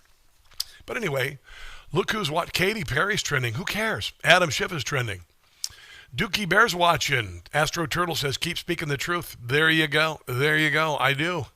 I'm glad that I'm not being, deplatformed and stuff now. It's kind of remarkable. Hello, America Marcy, over there on the YouTubeage and the Facebook with Jellyfish Hunter and all you guys. Appreciate you. Yeah, give me lots of likes. Give me lots of love. And let's get the audience building here on all of the social media platforms. If you watch, do me a favor. Will you share the show with others and say, hey, man, you got to watch this show. You got to check out this show because it's pretty darn cool. And nobody else does what Rob Carson does. So there you go. All right. I got to talk now. EBM. Stay connected. Here we go. With the latest news at the top of every hour. Covered a lot of stuff today, man. Wouldn't you like a little excitement? A lot of stuff today. On Talk Radio 680 Here we go. WCBM and WCBM. Oh, yeah, here we go. Hold on. About 3:15 here. Dig it.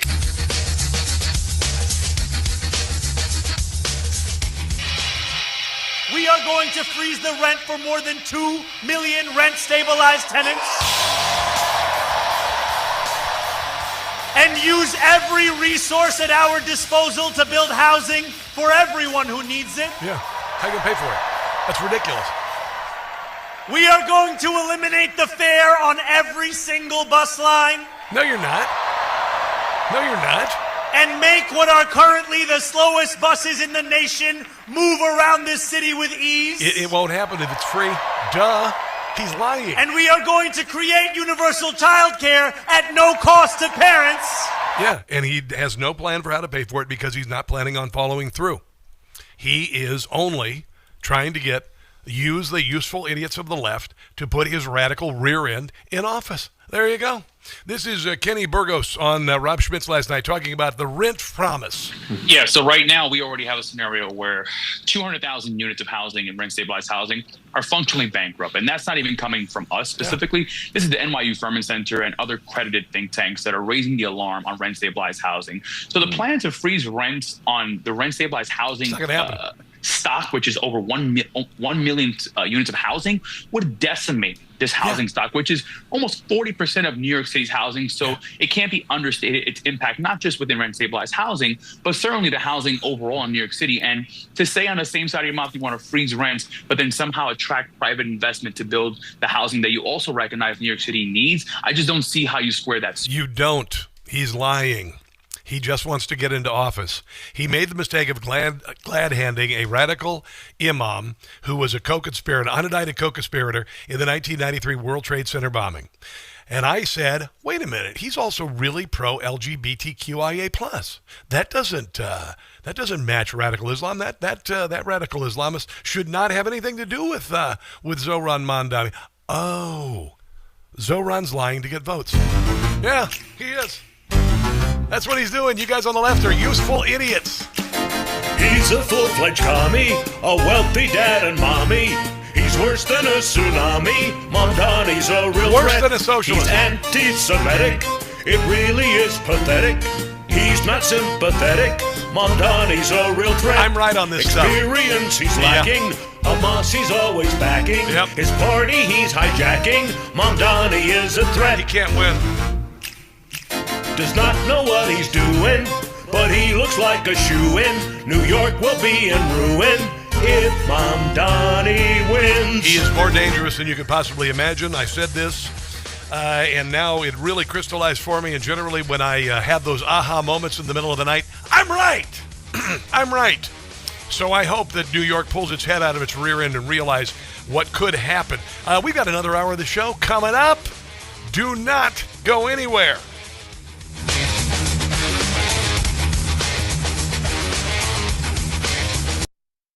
Hey guys, it's Carson. Forget fresh olive oil. I eat olive oil every day. I got rid of seed oils years ago. Life is...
it now. You are about to hear the most interesting, informative, thought-provoking, and funny show in America. On air and on the World Wide Web. This is the Rob Carson Show. This is the Rob Carson Show. Hour number 3, candidate for lieutenant governor in the... No, not lieutenant governor, for AG in the state of Virginia. Jason Miyares joins us at the bottom of the hour to talk about how the race is going. His opponent, Jay Jones, he fantasized about murdering a political opponent and his children. He was just revealed a very dark side of his personality, and also essentially should have disqualified him from being eligible to be the AG for a state, because that on a text archive would require you to you'd fail a background check. So there's that. There's a lot of stuff happening in the Virginia race. The momentum is on the side of Republicans there, also in New Jersey, because I think Democrats have they're doing a death spiral into hell. I mentioned earlier 70% of Americans. What was it? 70% of Americans think the Democrat Party is, off the rails, I guess I could say. But here they are, a bunch of Democrat rejects. This is including their bench, supposedly. Jasmine Crockett, Barack Obama, Gavin Newsom, Elizabeth Warren, Alex Padilla, Chris Murphy, all doing an ad to rally the base, even though the Democrat Party is less popular than toenail fungus now. California, with Prop 50, you have the power. You have the power to stand up to Donald Trump. You have the power to protect reproductive freedom. You have the power to stop election rigging. You have the power to give America a fair midterm. You have the power to restore checks and balances. You have the power to stand up for everyone being erased by this president. For all of us, in all 50 states. Yes, on 50. Yeah, it's on 50. That's Gavin Newsom. He's like Batman. I mean, what the hell? The Democrat Party, they're in a death spiral into hell. I told you. They die like movie vampires, kicking and screaming, trying to drag everybody into hell with them. That's what they're trying to do. They're a violent, terrible party. They are a violent and terrible party. That's just the way they are. And they're crooked as hell. I want to get to the Arctic Frost investigation here in a moment, but this is your Democrat Party. This is your Democrat Party.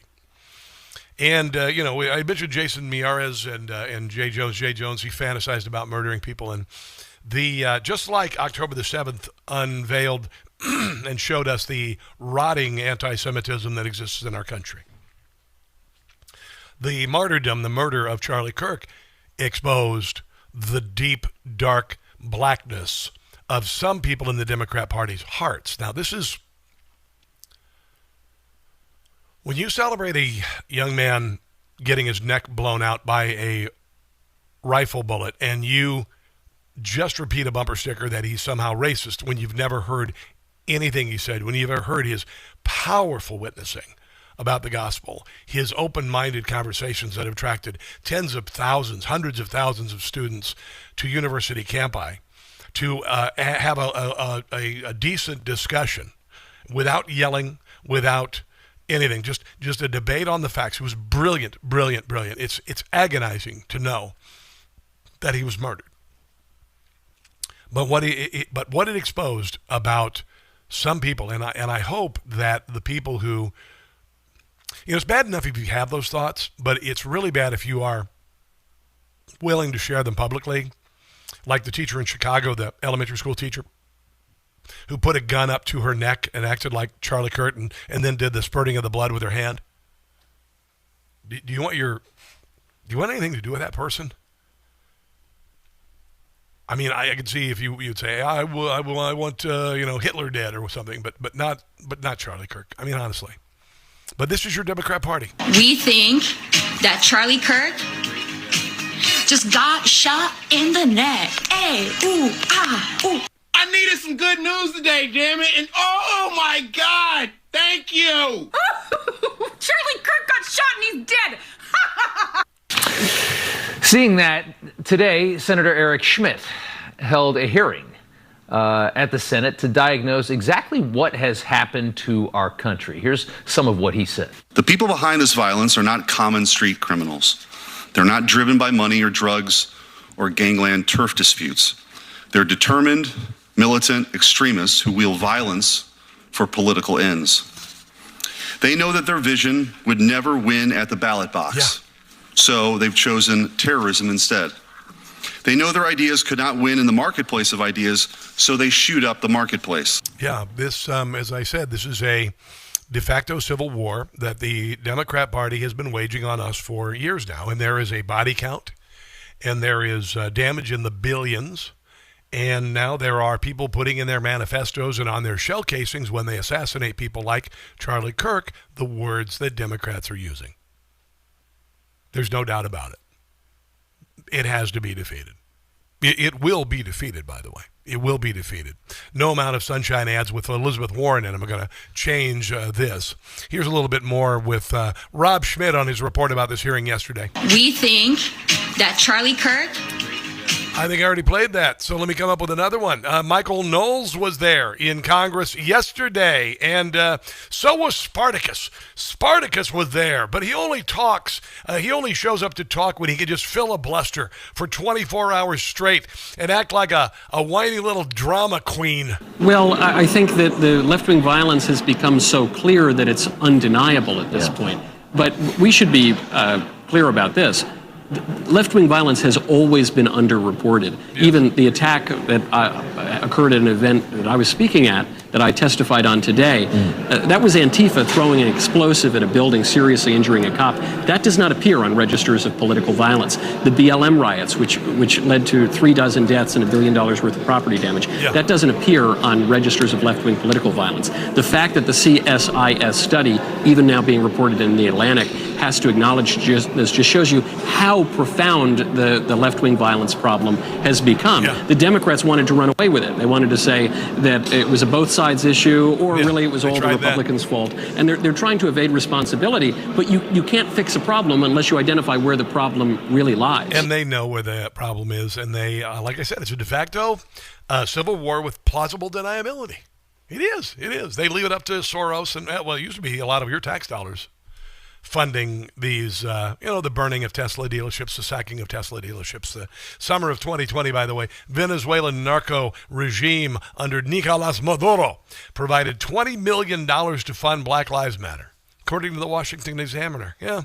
Washington Examiner has uncovered deep connections between the Chavista regime in Venezuela and Black Lives Matter, an organization that presents itself as a defender of racial rights. According to documented evidence, he served as a vehicle for foreign Marxist agendas. Of course it is.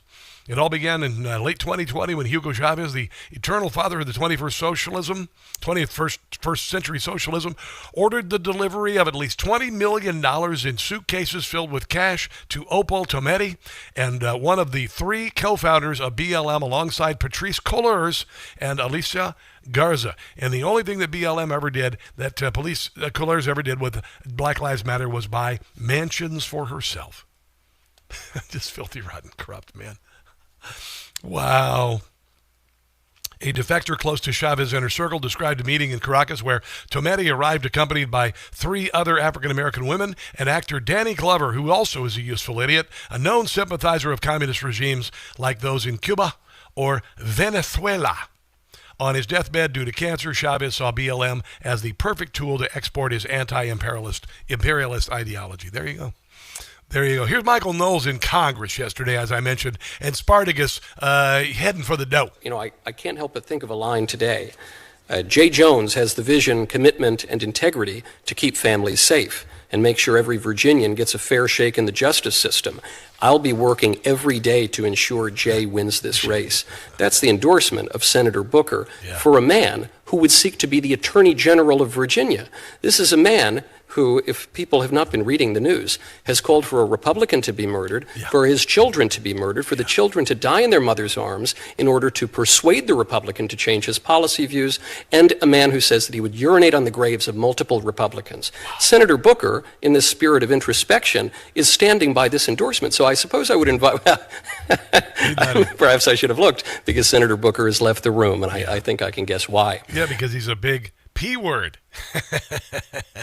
Meow, meow. That's Cory Booker. He's a drama queen, and he likes to filibuster when nobody else is around in the Senate and act like he's a hotshot. Nobody listens to him because he's a buffoon. He's a tool, and he's a worthless tool. He's a worthless tool like that wrench they give you with your IKEA furniture, like they have this little hex wrench, and you're only going to use it on, and it's made of this crap pot metal, and then it winds up in your drawer, and a year later you're like, what the hell did this come from? And you're like, oh, it's from that stupid wardrobe that took a week to build, and I uttered every profanity in the history of mankind building that stupid wardrobe, and I've got this stupid worthless tool. Okay, back to Cory Booker. Worthless tool.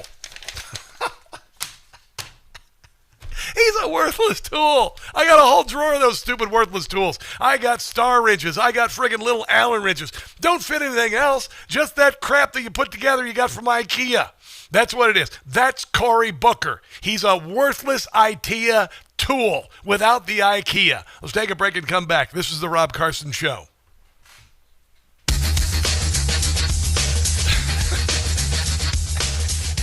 Hey, listen. Are you a fit?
No one is going to convince me what the Trump administration is doing against black people and brown people can ever be justified. It is racist. When you have black babies being thrown in the back of vans, zip-tied in the middle of the night, and masked men sticking guns in the faces of black and brown people, that is nasty, is vicious, is racist. Dr. King described it as an evil. Dr. King. Brandon Johnson, you're such a worthless tool. He's a worthless tool, too, just like that IKEA wrench, just like that star wrench or that Allen wrench they give you. And you're like, oh, one solo Allen wrench from when you built that IKEA freaking sideboard. What a worthless tool he is. And they're so terrified that they're going to lose their power base in these Democrat cities that when Chicago goes Republican, so does the state. That's why they're standing in the schoolhouse doors. And here's J.B. Pritzker, J.B. Pritzker, saying that, hey, he never heard anybody call Donald Trump a Nazi. I haven't suggested that Donald Trump is Hitler. I wouldn't say I don't think any Democrat has. I actually. Oh my God, is that Nicole Wallace? Oh my God. And I think it's a smear that they project back on to critics. What a nice little silo they must have to live in to try and say that with a straight face and think nobody's going to notice. Yeah, nobody actually does any of that, right? No. It's all just another MAGA. Everything that he has done has been tearing down constitutional democracy. Mm-hmm. And that's what happened in Nazi Germany.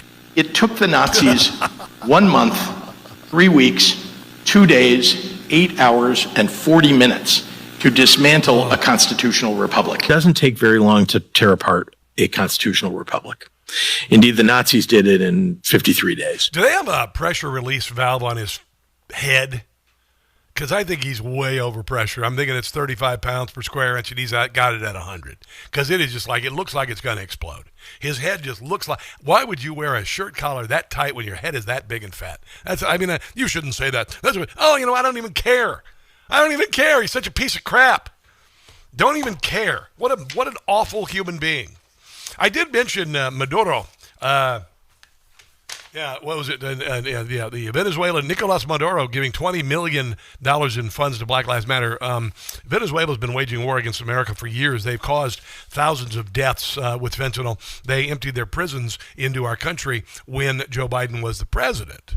Of course. And here is KT McFarland talking about Venezuela and the drug boats, because we're blowing the snot out of their drug boats. We're up to 14 of them. And you know what? It's awesome. It's freaking cool. It's really cool. Enough with this. Hey, we're going to use a Coast Guard. Send in a Coast Guard. Excuse me, you got some fentanyl in your boat there? Excuse me. Open your holds. We want to inspect them. No, I don't think so. Let's just blow the snot out of them. But now what's happened in the whole region is that the communists, the cartels, and the Chinese are making great inroads. And so when President Trump now he's closed off the maritime drug trade route. It's cool. And he's put American battleships. It's very satisfying to watch them boats just go boom, and then it's raining men. Hallelujah. There's a piece of one right over there. And a destroyer in the region, a carrier in the region. We could use those to launch one-off maybe attacks and strikes against the drug labs. Love it. And that's perfectly legal. We did it with the Syrian chemical weapons in the first term. I know. President Trump bombed the Iranian nuclear sites. Awesome. This is not sending in the Marines. This is not getting involved in a big war. Nope.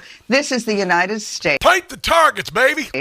Dealing with enemies to the United States. Send in Jesse Ventura and Arnold Schwarzenegger and a Huey and paint some targets and then let them go boom, boom. And in addition to that, behind Maduro, there's a very strong opposition leader who, if, and that's not with the U.S. Marines, but if there was a regime change in that country, there's a very credible, powerful, potential Trump ally waiting in the wings as the new leader. And then Venezuela's going to be amazing. It really is. This is Jim Gossett, by the way. We're sinking vessels, one's loaded with drugs. Mow the boat down. With U.S. airstrikes to target the thugs. Pew, pew. We think it's time to mow the boats down. Narco-terrorism we won't tolerate. Mow those boats down. Stop your drug traffic before it's too late. Otherwise, we'll mow your boat down. Shape up Venezuela or we might attack. Maduro, we will take down. Drug boats you send in will never come back. We'll sink them all and watch the men drown. We know who you are, we'll mow your boat down. Won't get very far, we'll mow the boat down.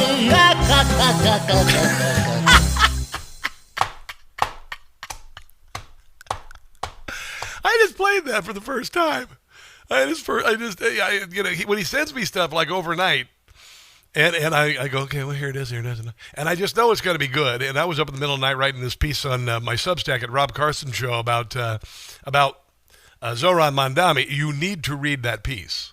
I mean, really do. I had a come to Jesus moment last night, in the middle of the night. But anyway, he'll send me these parodies, and I'm like, okay, well, you know what? I know it's going to be good. If I don't have time to listen to it, I'll just play it without hearing it. And I heard a little bit of it before the show because I do all my own audio and everything.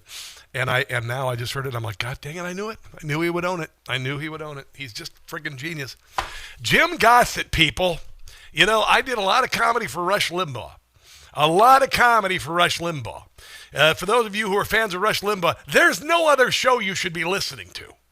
Because I brought comedy to Rush's show as a kid, and now we've got comedy that's better than anything I did for Rush. I really do believe so. I do. And I'm not trying to... But Jim Gossett is a genius. He is a genius. You give him an idea, he will have a piece of satire done before your Uber Eats dinner gets to your house. He's a friggin' genius. If you want to help him out, go to patreon.com, Jim Gossett Comedy. Patreon.com, Jim Gossett Comedy. Give him $10, will you? $10 a month, and he'll send you 2 songs every dang day. Just genius. And share it with others. You get it there. He'll have the MP3 downloaded. You could share it or just share the link to friends and whatnot. Say you heard it on the Rob Carson Show. I'd appreciate it because nobody else is doing this. Nobody else is making fun of the people in power. And nobody can do it as well as we do. That's it. That's all. Ta-da. The price of gold went up 60% this year. It's not slowing down. Price of silver went up dramatically too. And world markets are beginning to realize that cryptocurrency and all that's fine, but tangible assets are really going to be there forever. So if the system goes down or whatever happens, you've always got gold and silver. And if you're thinking about investing in gold and silver due to overwhelming demand for free silver from Birch Gold Group, they've expanded their current promotion through Veterans Day on the 11th of November. Buy gold, get free silver. Every $5,000 purchased from Birch Gold by Veterans Day, Birch Gold will give you a free 1-ounce patriotic silver round that commemorates the Gadsden and American flags. I'm holding it up in front of the webcam for those of you streaming. It's beautiful. And it comes in a little velvet pouch. And I carry it everywhere I go. I do. It's a good luck charm. Gold is up 60% since the beginning of this year. Birch Gold can help you own it by converting an existing IRA or 401k that's just laying there into a tax-sheltered IRA in physical gold. Plus, they'll send you a free silver round honoring our veterans and waive custodial fees for the first year for veterans or current military members. Text Rob to 989898. That's Rob to 989898 for Birch Gold. Jason Miyares, he is the AG in Virginia, wants to do another term. He joins us next. Do not go anywhere.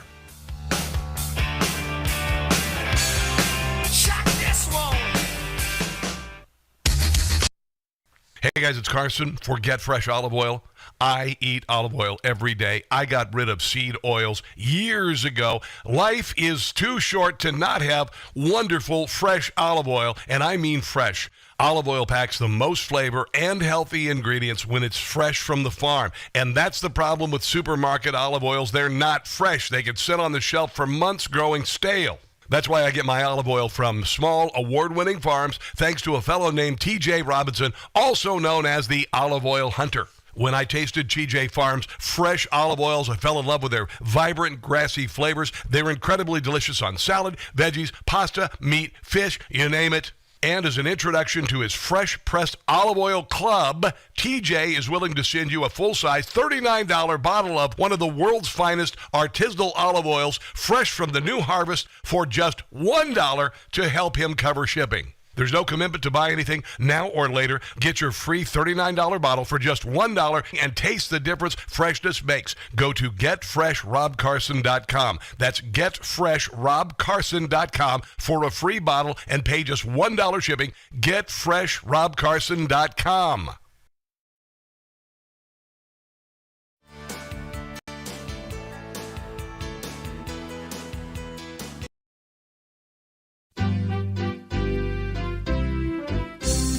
We're sinking vessels, one's loaded with drugs.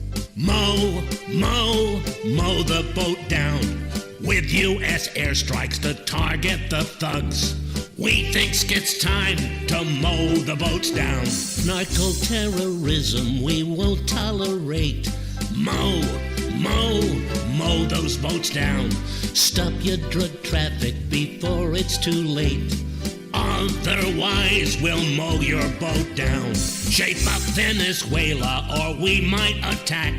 Maduro, we will take down. Drug boats you're sending will never come back. We'll sink them all and watch the men drown. We know who you are, we'll mow your boat down. Won't get very far, we'll mow the boat down.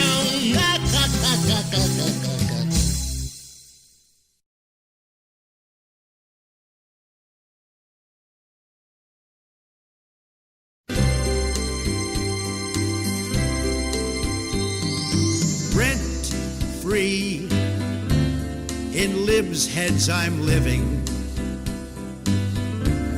The fits I am giving to Whoopi, Sunny, and Joy.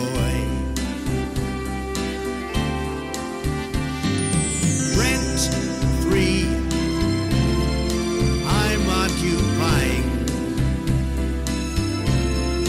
Rosie is lying if she says I'm not in her head. Break free, they simply can't do it. When you get down to it, they have TDS real bad. Hatred, just watch it as it spreads,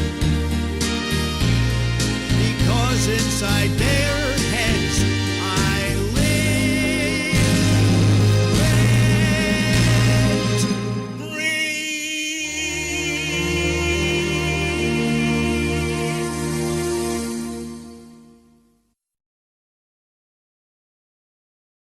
We're eating pickles from the dollar store, hot pockets from the Dollar General, chicken wings expired yesterday. We're eating pickles from the dollar store, hot pockets from the Dollar General, chicken wings expired yesterday.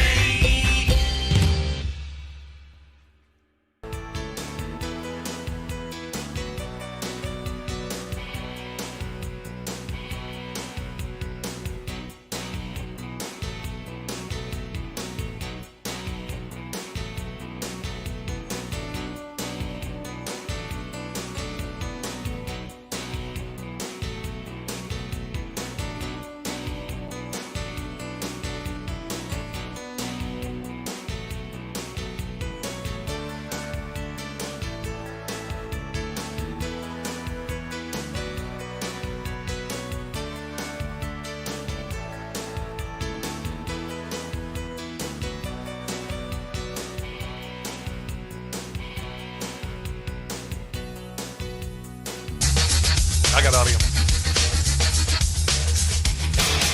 You know, I can't help but think of a line today. Jay Jones has the vision, commitment, and integrity to keep families safe and make sure every Virginian gets a fair shake in the justice system. I'll be working every day to ensure Jay wins this race. That's the endorsement of Senator Booker for a man who would seek to be the Attorney General of Virginia. This is a man who, if people have not been reading the news, has called for a Republican to be murdered, for his children to be murdered, for the children to die in their mother's arms in order to persuade the Republican to change his policy views, and a man who says that he would urinate on the graves of multiple Republicans. Senator Booker, in this spirit of introspection, is standing by this endorsement. So I suppose I would invite, perhaps I should have looked, because Senator Booker has left the room, and I think I can guess why. Convenient that Cory Booker, who's willing to talk for 24 hours to himself in a filibuster, turns tail and runs when he's confronted about something like this. Jason Miyares is the AG for the great state of Virginia, where I have lived now for about 3 months, and I love it, by the way. And he joins us on the Newsmax Hotline. How are you, my friend? I love that. Thank you so much for being in the Commonwealth, where Virginia literally created America, and we love the fact that you're here. Thank you so much. I got to tell you, I love it, brother. I lived in Germantown for 12 years, and then I moved to Kansas City. And when I came back, I said, there is no way in hell I am going to move to Maryland. There is no way. And yet we have the threat. We have the threat of these, literally the AG, all three, the AG, the governor and the lieutenant governor, Democrat candidates are bat guano lefties. Well, yeah, and even more than that, now we have, obviously, as Michael Knowles pointed out, Jay Jones, he's running to be the top prosecutor in Virginia, the Attorney General. He's never been a prosecutor a day in his life. Oh, my God. Has literally advocated violence against children. Not just that, he told a colleague that he hoped to see cops die, because maybe if a few cops died in the line of duty, then maybe they would change how they do policing. So we've never had, listen, think about this. We've never had, we haven't been able to find this in any other state in the country where you have a candidate for Attorney General, the top prosecutor, who is advocated for violence against innocent Virginians, innocent citizens, violence against children to die in their mother's arms, violence against cops, is asking you to be the top prosecutor while being under an active criminal investigation by a special prosecutor because he lied to a judge in New Kent County and misled the judge over his supposed community service. Yes. By every objective standard, not only is he far to the left, he should be running for Attorney General of California, but he doesn't have either the experience, and now we know he's your number one job as Attorney General is to stop violence. This is an individual that's advocated for violence. And I think it's a real inflection point for all of these national Democrats like Cory Booker, like Nancy Pelosi, that have just excused it away. And just last week, Jay Jones called the texting scandal, in his own words, just political noise. It's just astonishing to see. It is remarkable that he would have such a void in his character, that he would send these machinations of his fantasy about killing people and being so vitriolic and dark that he would also hope that his children are murdered. That, in a background check for law enforcement, wouldn't that get you disqualified? Well, yeah. I mean, listen, if Jay Jones had applied to be a line prosecutor in my office or any attorney general's office in the 49 other states, Jay Jones would not pass a background check. No. Think about that. Yeah. I have over 700 employees that work for me, some of the sharpest prosecutors, public safety heroes that work alongside the attorney general's office. And really, it's a question of, how can anyone trust Jay Jones to prosecute an MS-13 gang member knowing you wanted to put 2 bullets in the head of an innocent Virginian? Yeah. How can any mother that has lost a child to violence, how can we trust him to comfort her, knowing that Jay Jones wanted to see mothers die in their children's arms, or children die in their mother's arms? It's an astonishing thing. But part of what makes this so chilling for me with my family story, my family fled Cuba, is there was an exchange there where Jay Jones's colleague is telling him in this text exchange, Jay, please stop. This is inappropriate. Wow. And you're literally hoping that Jennifer Gilbert's children die in his arms. And his response is yes, because it is only through pain do people change policy. Now, first, there's 2 huge points there that a lot of the legacy media has met. Yeah. One, Todd Gilbert was the subject of this. Jennifer was his wife. He has met Jennifer. Yeah. He has met these children. This wasn't a hypothetical. This is a real husband and father that he wanted to see die. This is a real mom and wife that he wanted to see her children die in her arms. These are real kids that he's seen running down the hallway in the General Assembly building. So it makes it even more startling. And the second point about only through pain does change occur. My family fled Cuba with nothing. Yeah. And my mother would tell me that in Cuba, the Marxists, when they were inflicting pain, when they were beating people, when they would arrest you in the middle of the night, when they were making people go through mock executions like they did to my uncle, Angel Miyares, when they were nationalizing businesses and nationalizing your homes, they never thought of themselves as the bad guys. They never thought of themselves that way. They all thought they were the good guys. They thought, well, it's okay to inflict pain on certain people if it means a change for, quote, the greater good. Yeah. And that's why that exchange, I thought, was so chilling to me personally. Well, yeah. Not only was Todd and Jennifer dear friends, but think about what that means and how you cannot trust somebody with that. I don't care if it's a local city council race. You can never trust somebody with power that literally views his fellow citizens, it's okay to inflict pain if it means we get to change. We've seen the weaponization of the Department of Justice against Donald Trump and his followers. There's no doubt about it. And that just sounds like the kind of thing that he might be down with. Honestly, I mean, he wants to turn this office as a sword against his political enemies. Yes. He's already said that. But think about this, too, for your listeners. We saw what happened in Utah where there's voices on the far left that want to silence our voice. Yeah. That says, you know what? There are some ideas that we don't only want to disagree with you. We're not even going to debate you in the arena of ideas. We're going to put 2 bullets in you to stop. That's what he did to Charlie Kirk. Charlie Kirk was a private citizen. He did not die because of the Second Amendment. He died because of the First Amendment. And they decided to use violence to silence him. And now we have somebody running to be the top prosecutor in Virginia who's echoing that same mindset. Yes. And that's why, for your listeners, this is now a national referendum. This is no longer just about an attorney general's race in Virginia. I don't care coast to coast where you are. If you want to stop this, if you want to tell the left no more, then we got to retire Jay Jones. You can go to standwithjason.com. That's standwithjason.com to get involved. Because your vote, and if you're in Virginia listening, your vote is your voice. The left wants to silence your voice. The only way you can make sure your voice isn't silent is to go vote, period. You could go vote today, but definitely vote. Election day is on Tuesday. StanWithJason.com. Could you hold through the break? Do you mind? I know you're very busy. Be happy to. I got some other things I want to talk to you about on the other side of the break. Jason Miyares, AG for the great state of Virginia. I think it might, well, I hope it got greater when I moved here, but we'll see. Anyway, Jason Miyares will continue on the other side of this break. This is the Rob Carson Show.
It is a Rob Carson Show.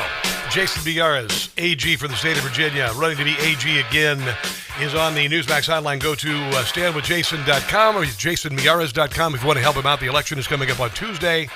And did you hear that Abigail Spamberger rewrapped her bus and took Jay Jones' name off of it? Right, I did hear that. That was, she was asked 3 times in her debate with Winston Sears whether she would still endorse Jay, and she dodged and finally said, well, I guess it's up to voters to decide.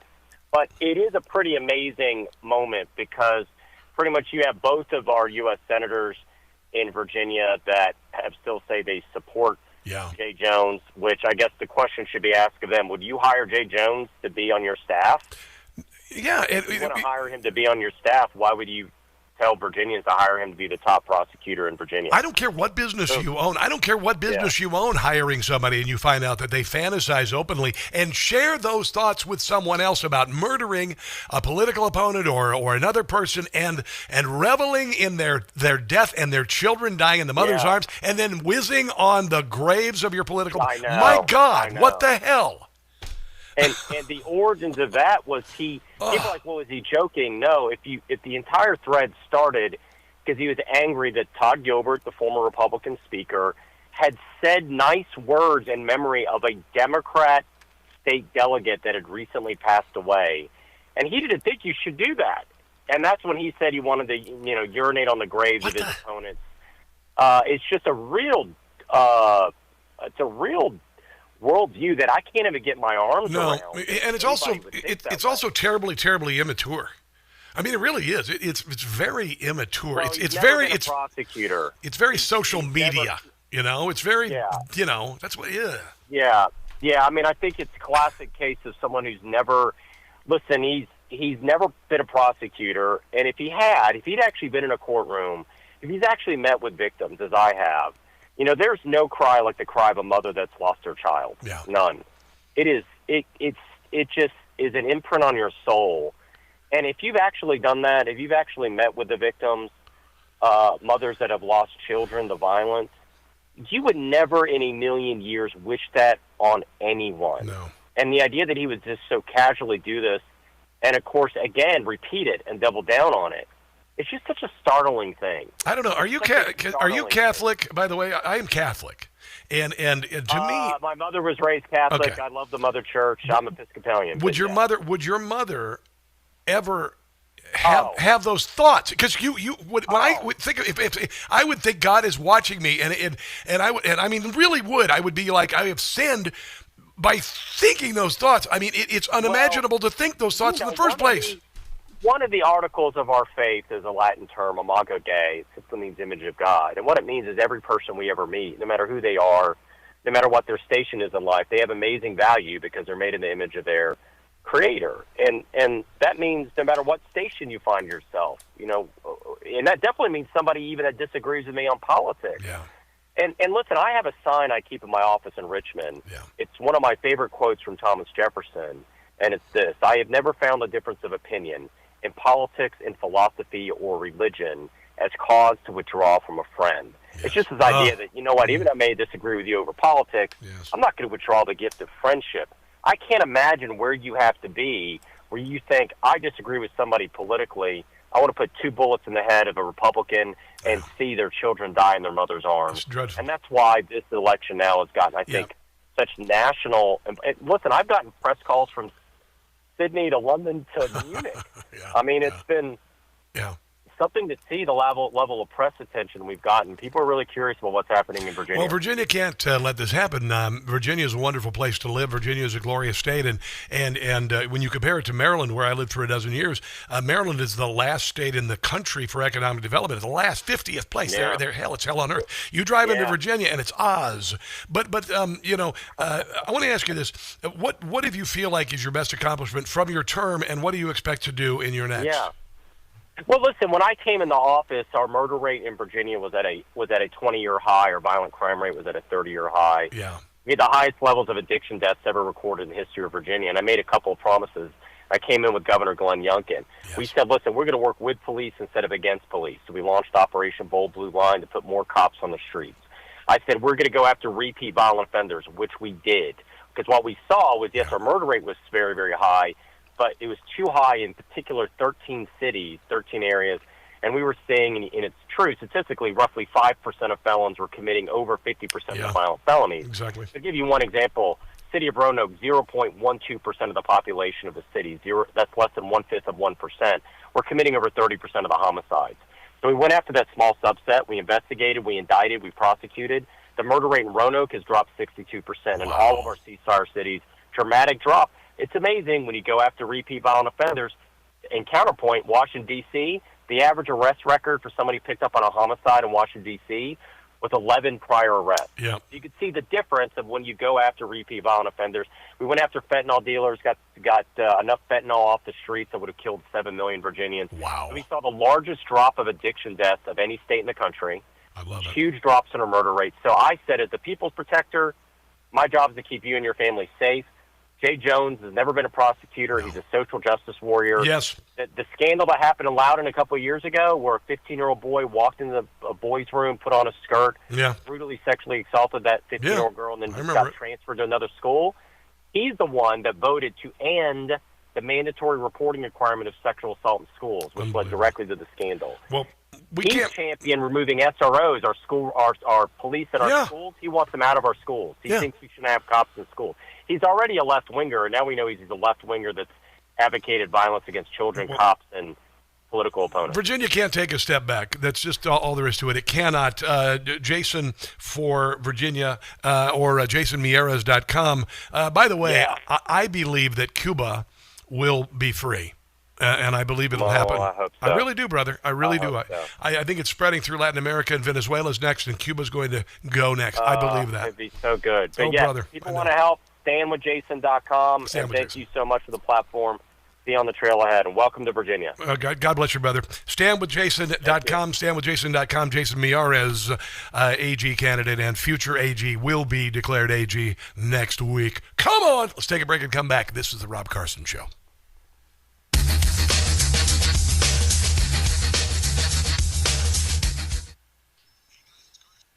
Scariest part of October. It's not haunted houses or horror movies. It's being vulnerable to cyber criminals. Every day I was going to ask him where to get the best Cuban sandwich in Northern Virginia. Because I love cuisine, and Cubans love cuisine. Although they pretty much in Cuba eat a lot of beans and rice right now, because that's all they get. Anyway, hope you guys are having a good day, good time online. Some people mentioned that they were talking food. Talking food over on Rumble, right? I'll be smoking a 21-pound brisket tonight for my son's wedding rehearsal dinner. Nice. You're going to trim a lot. Don't trim all the fat off. BF05. Don't trim all the fat off. Everybody trims the fat completely off. No. Fat up. Leave that much fat on it. That's just the way I do it. That's how I roll. I lived in Kansas City. I know my stuff. Probably 12 hours? 225? Right? Cool. Beautiful. Brisket is a gift from God. Do you use pecan wood? Because I use pecan wood on beef, fish, and poultry. For pork, I use a combination of hickory and apple or hickory and cherry. I know my barbecue. I'm good at it. A lot of people watching on the Twitter today. A lot of people watching on the Rumbly-Roo. A lot of people watching in, YouTube. What's up? We got to get those numbers up. Got to get a lot of people watching. Got to get thousands and thousands of people watching. Share with others if you would, please. You guys on Facebook too. Dale Larson, Pranay, Yuprachat, good to see you there. You guys boosted me today. I was having a really crappy day before I got in here, but I'm feeling a lot better. Feeling a lot better. It was rough. It was touch and go there for a while. I'm missing my family, and the holidays are coming up, so first time without my family at the holidays in about 30 years. So it's kind of bumming me out a little. All right, here we go. Gonna have about 3.5. Diggy.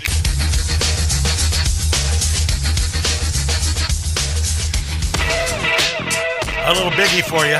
Come on. I'm going to do a little hip-hop on the playlist when I'm driving Buck the Bronco around town. Mortgage rates dropped to the lowest level in over a year, pushing refinancing 111% higher annually. That's good. Here's what I'm going to do. I'm just going to give some. I'm not an expert on money. Dear God, are you kidding me? We're selling the house that we own in Kansas, and we're waiting until the spring. And the reason being is Jerome Powell's going to be done as the Fed chair in May. And you know what's going to happen to interest rates then?